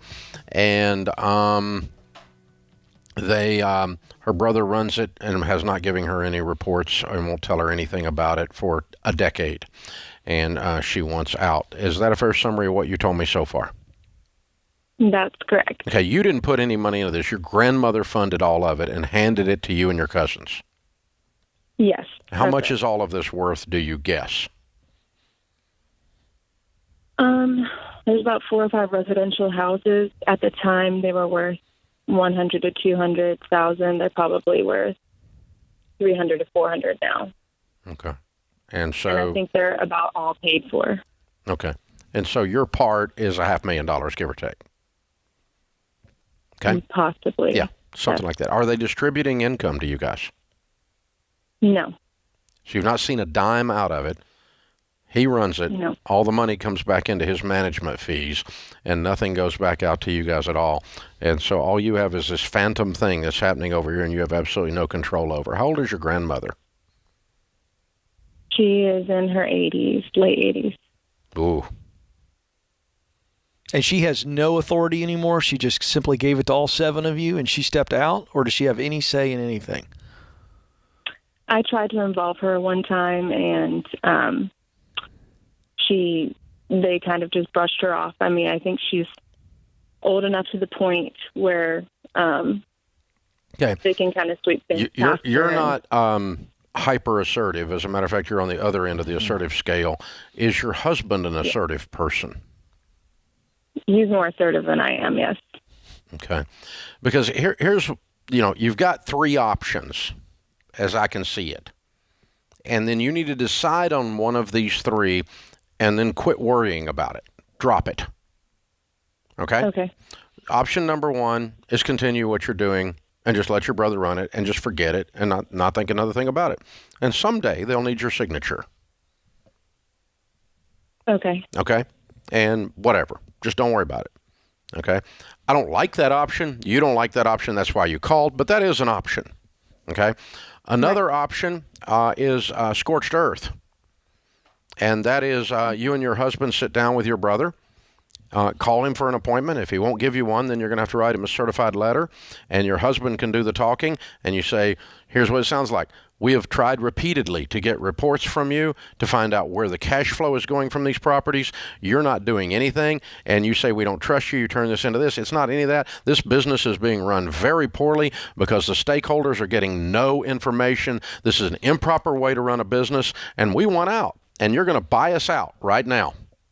And you're going to show us the valuations, and based on that, you're going to buy us out. And if you do not do that, we're going to hire an attorney, and the circuit judge will force you to buy us out. We will disband this horrible partnership that your grandmother put together. It's a nightmare.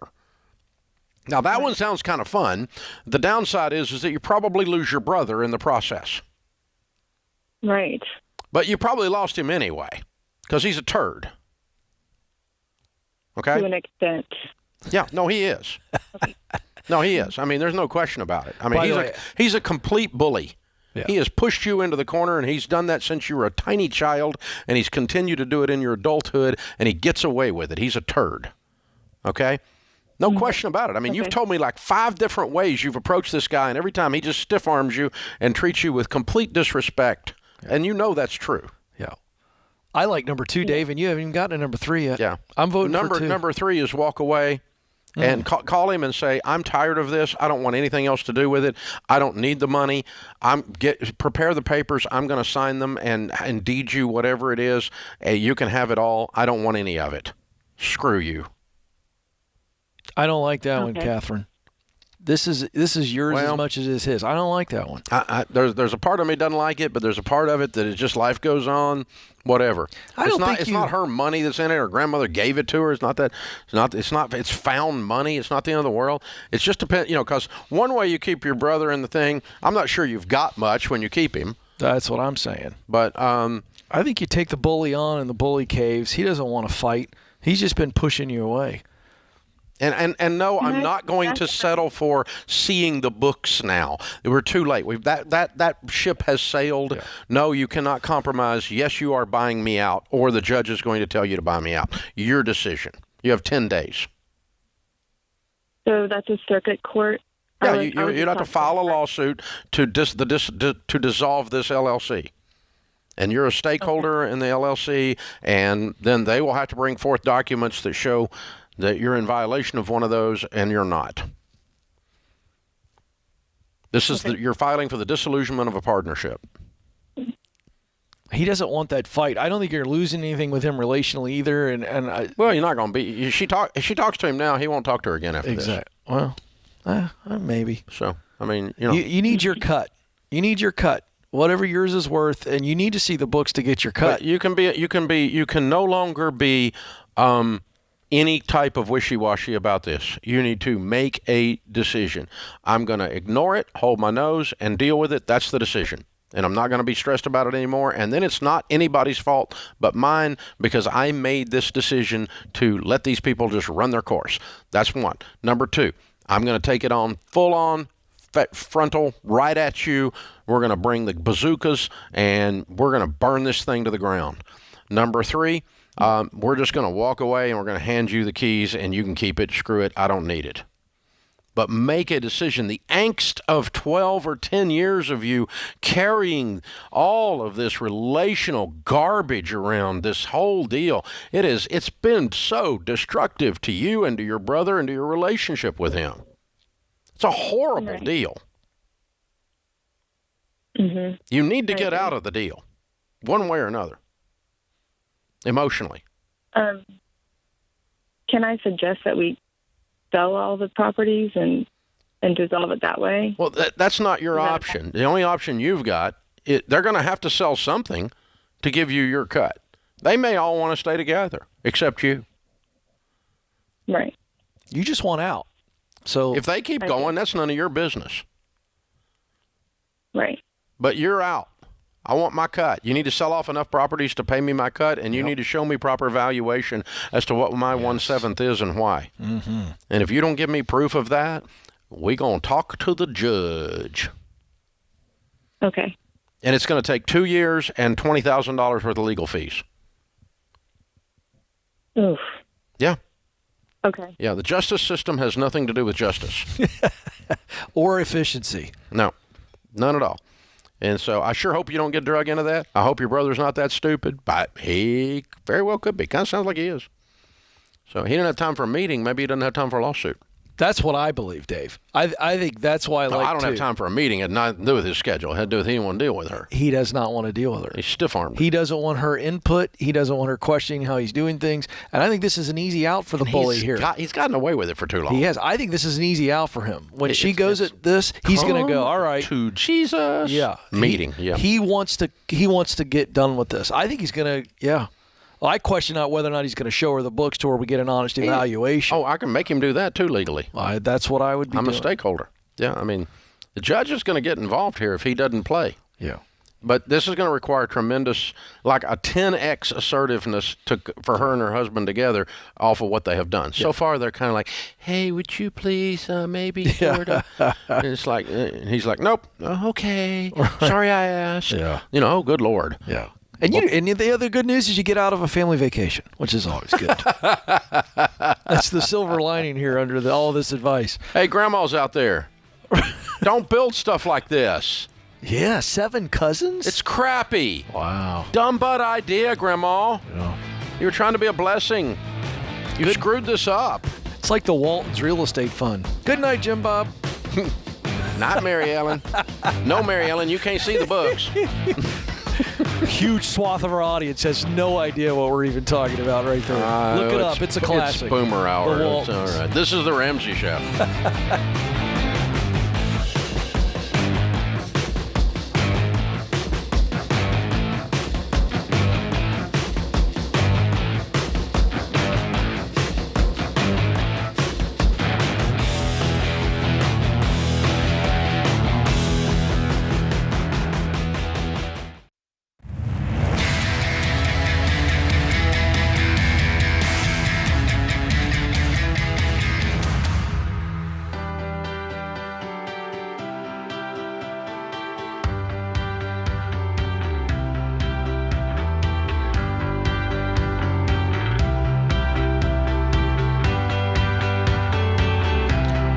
Ken Coleman, Ramsey Personality, is my co-host today in the lobby of Ramsey Solutions on the debt-free stage. Doug is with us. Hi, Doug. How are you? Good, Dave and Ken. Thank you for having me. Absolutely. Where do you live? I live in Raritan, New Jersey. It's about 25 minutes north of Princeton. Wonderful. Good to have you. Welcome to Nashville. And here to do a debt-free scream, how much did you pay off? I paid off a little over $88,000. Good for you. And how long did this take you? 31 months. Good for you. And your range of income during that year and a half? So start about 2.5 years. 25 to 50,000 with the full-time and just side hustles. Whoa! What do you do for a living? So currently I work 2 jobs. I work as a food delivery driver for Grubhub, and then I do Amazon during like late nights. Okay, so you're busting it. Just to get her done. Okay, what kind of debt was the $88,000? All student loans. Whoa, kick Sally Mae out. Sally Mae is out of there. Done. Done with old Sally. What was the degree for? I went for music performance. Okay. I didn't necessarily use the degree during my debt-free journey, but I got sick and tired of just, being in debt and just kicked it. Yeah. Okay. Good for you. What's your long-term career goal? My long-term is definitely pursuing some kind of teaching in music. I know during this journey I got into accounting, so that's something I'm definitely looking forward to go towards. But music is definitely going to be my number one passion. Gotcha. Okay. Good for you.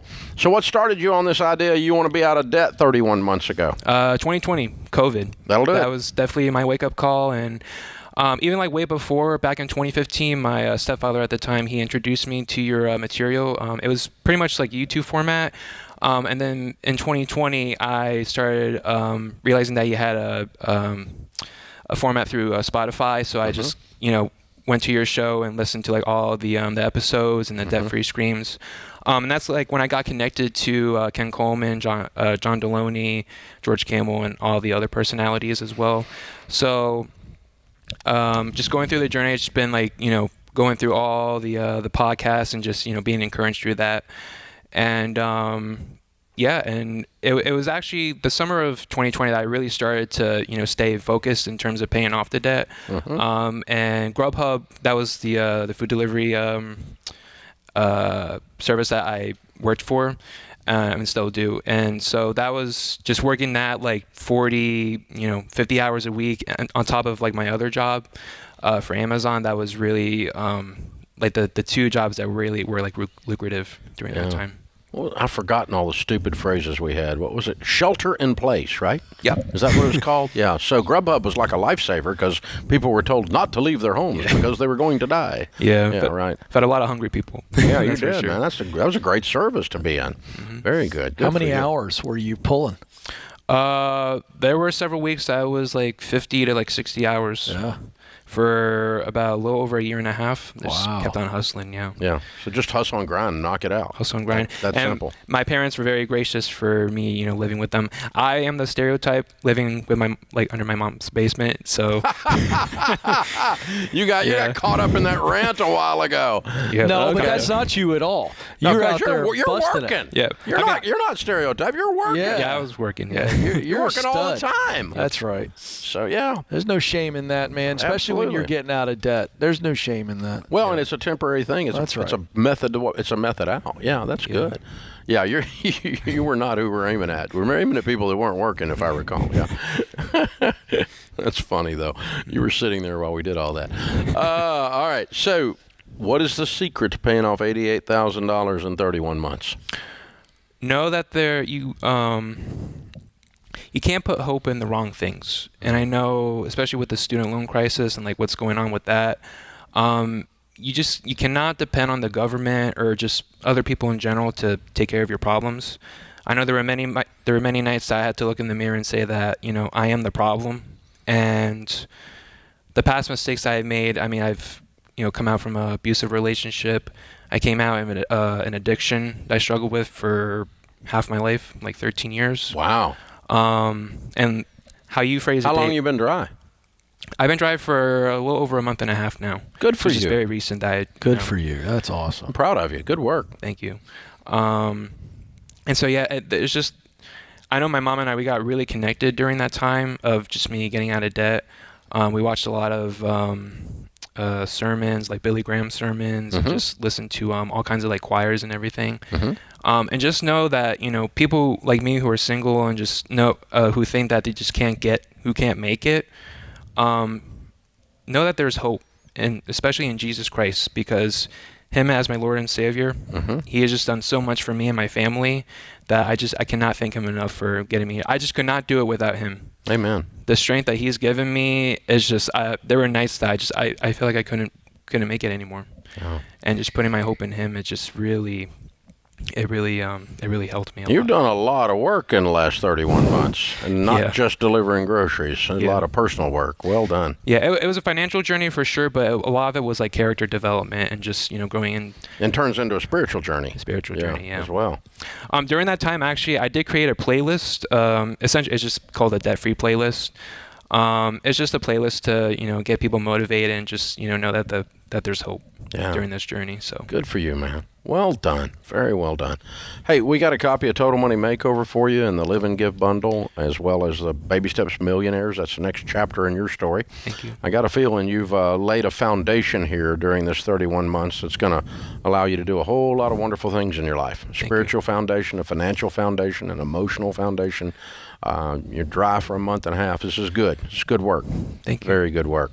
And, of course, also we've got a one-year subscription or one-year membership to Financial Peace University. Go through the details there. You don't have to watch the cheap YouTube. You can watch the real thing. Yeah. And, we'll line you up on all of that. And you use it or give it away and whatever you need to do. Very, very well done. And way to go, Mom, cheering him on and giving him some support along the way. That's good. That's good work. That's not a bad type of support. That's not enabling. That's lifting. There's a difference. How about a shout out to Billy Graham? A lot of young people it wouldn't hurt you to watch some Billy Graham on YouTube. You might be surprised. That's awesome stuff. Wouldn't hurt old people either. That too. Yeah. I'm telling you. That's awesome stuff. Proud of you. Good stuff, Doug. Thank you. Very, very cool. Very proud of you. You're a hero, man. Good work. How's it feel to be free? It feels awesome. Yeah. Yeah. Oh, man. Onward and upward now. Yep. Is it worth all that struggle when you stand right there right now? It was. It is. And I'm just speechless right now. Yeah, good for you. Good for you. All right, Doug from Newark, New Jersey area, $88,000 paid off in 31 months. Did it delivering $25,000 to $50,000 income, 60 to 80 hours a week. Count it down. Let's hear a debt-free scream. 3, 2, 1. I'm debt-free! Yeah!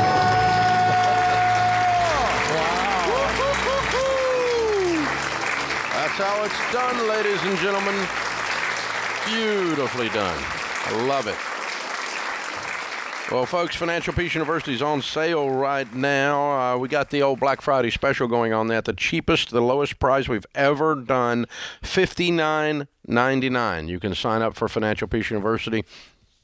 This is the 9-week class that 10 million people have gone through and learned how to handle money, get out of debt, build wealth, be outrageously generous, and get hope and get freedom. Two words that most people don't grasp around money. It's possible. Financial peace, two words that don't go together, like airline service. So check it out, guys. Get FPU of $59. Go to RamseySolutions.com/GiveFPU. And that's a chance for you to sign up for yourself and or give it to someone else. You can buy as many as you want at $59. They make great gifts to give away. We'll send you the membership, and you can make that a stocking stuffer. Some of you spend more than this on pizza. And this is life-changing 9 weeks of lessons. Financial Peace University, RamseySolutions.com/GiveFPU. This is The Ramsey Show.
Our scripture of the day, Deuteronomy 4:9, only be careful and watch yourselves closely so that you do not forget the things your eyes have seen or let them fade from your heart as long as you live. Teach them to your children and to their children after them.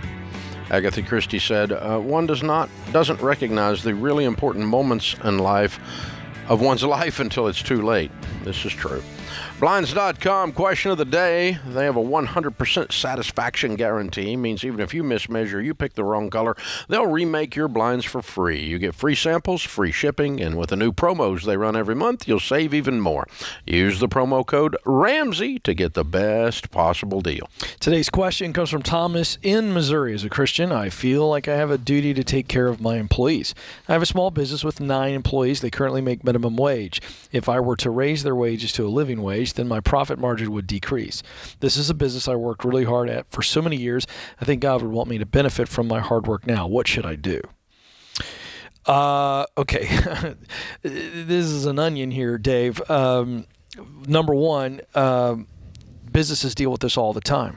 And when they raise wages, they have a decision to make. Do you want your profit margin to stay the same? And so if so, then you have to raise your costs. And you have to weigh that with the marketplace and what your customers will or will not pay. And this is the dance that a lot of small business people have to deal with and have had to deal with it and have been hurt from it. So I don't think it's a choice here between God wants you to benefit from your hard work now and not doing what you want to do, which is pay your employees more. I think you can do both, but you're going to have to square raising some prices or cutting costs in other areas, if that's even an option.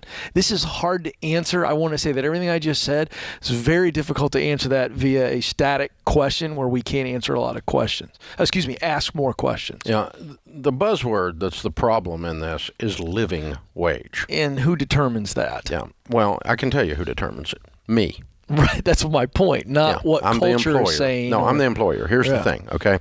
If I pay $12 an hour, or if I pay whatever you want to, whatever minimum wage is in your area, okay, and a guy comes in and you do a budget on the guy, and he has 5 kids, and he needs $90,000 a year to pay his bills and feed his kids.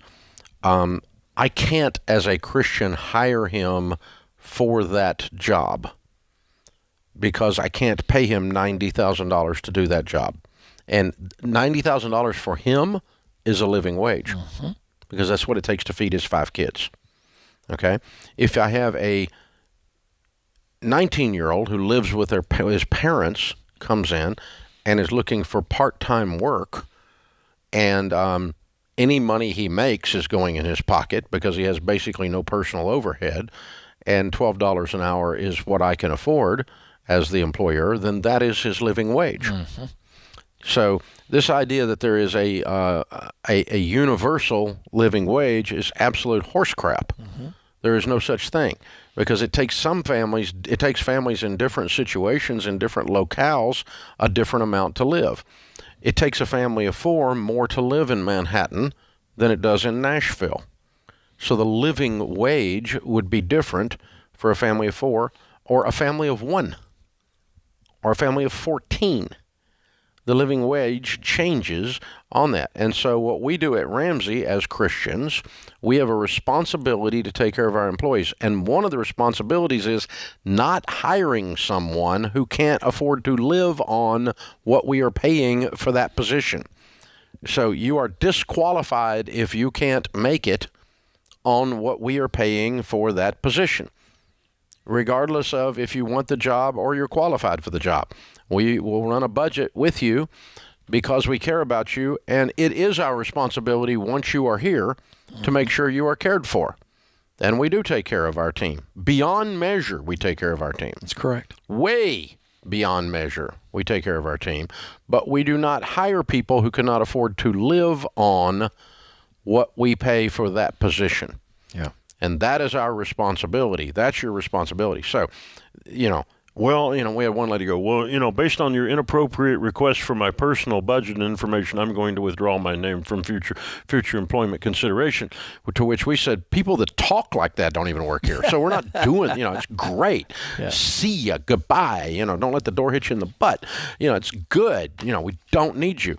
But the reason for the inappropriate request of the personal information is to protect you from you. Because some people will take a job that they can't afford to live on the income because they're so desperate for a job. Right. And but this idea that there's some kind of generic living wage out there floating around that you have a moral obligation to that's a singular number is absolute horse crap. Yeah. So you're paying minimum wage for 9 employees. Are any of them trying to actually live on that with a family? If so, why did they take that job, or why did you hire them into something they can't afford to live on? And that's a bigger question than do you raise your wages to meet this? Right. And here's the other thing. You have to look at your business model and the market and go, based on whatever product or service I am selling, because it's one of the two, this is what the market will allow me to do. And I may not ever be able to truly have all 9 of them on what would be called a full living wage. You might be in the hourly space, and that's what you have. And thus you've got turnover, you have younger people working for it. That's just part of your business. I had a guy come in the other day and said a company offered him $80,000 more to do the exact same thing he's doing with us. And we said, fantastic. We'll help you pack your desk. Yeah, it's a no-brainer. We cannot make a return on paying you $80,000 more than you're being paid now. So you're going to be working at the new place, my friend, and we'll help you go. because this, we have to make a return on investment here, or the rest of the team doesn't eat. Right. Because their checks don't clear. There's a responsibility all the way around. So yes, God would want you to take care of your team, and He would want you to benefit from your hard work. Now, these are not incompatible That's things. correct. Yes. They're not incompatible. That's correct. That's the point of it. And don't fall into this socialistic living wage crap. That was Karl Marx. That was not Jesus. Okay? There's a difference. Open phones at 888-825-5225. Julia is with us in Sacramento. Hi, Julia. How are you? Hi, good. How are you? It's a pleasure. Same here. How can we help? My mom recently purchased a timeshare in Mexico, and she paid cash for it. Gross. She reached out to me and asked me to give her my ID and my birth certificate for the notary. She wants to modify her trust. No! I don't want a timeshare. It's legalized fraud. You're going to get, this is not a blessing. This is a curse. Why would a loving mother do this to her daughter? Because she still thinks it's a good deal. She got screwed. No, we don't need to pass this on. This is not an heirloom. Yeah, she thinks it's a good deal. It's not a good deal. It's a horrible deal. There are no good timeshares. They suck, 100% of them. It is one of the worst products ever put out by man. I hope I wasn't unclear. Yeah, you were very clear. So I thought so as well. In my ear, he was clear. Don't make him say no a third time, Julia. Yeah, just lovingly, kindly, Mom, I'm not interested in the timeshare. Thank you, though. Okay. I think they're a really bad deal, and I'm really sorry you bought one, Mom. And I think you're going to regret it, and I'd never, ever, ever, ever want it in my name. No, thank you. Thank you. Thank you. No. I also don't want your dog to bite me. This is like, these are, let me tell you, there's a 97% dissatisfaction rate with timeshare owners. There's no other product out there in the world that has a 97% dissatisfaction rate. People that buy them hate them. They're a complete screw job. Your poor, precious mother got screwed over and hasn't realized it yet, and she's trying to pass that on as an heirloom. No, please, no. See, I lowered the volume for those notes. Just for you, Ken. Believe me, we all appreciate it. We really do. That's the gift that keeps on giving there. Good show, Ken. Thanks for having me. Hey, Laura on the phones today. The OG. She's Ben, back. Zach, Andrew, James, everybody in the booth. Good work, you guys. Very good job, the booth people. That puts this hour in the books. We'll be back with you before you know it. In the meantime, remember, there's ultimately only one way to financial peace, and that's to walk daily with the Prince of Peace, Christ Jesus. With the Ramsey Network app on your smartphone. It's the only place to listen to the entire back catalog of episodes. Download the Ramsey Network app in your favorite app store today.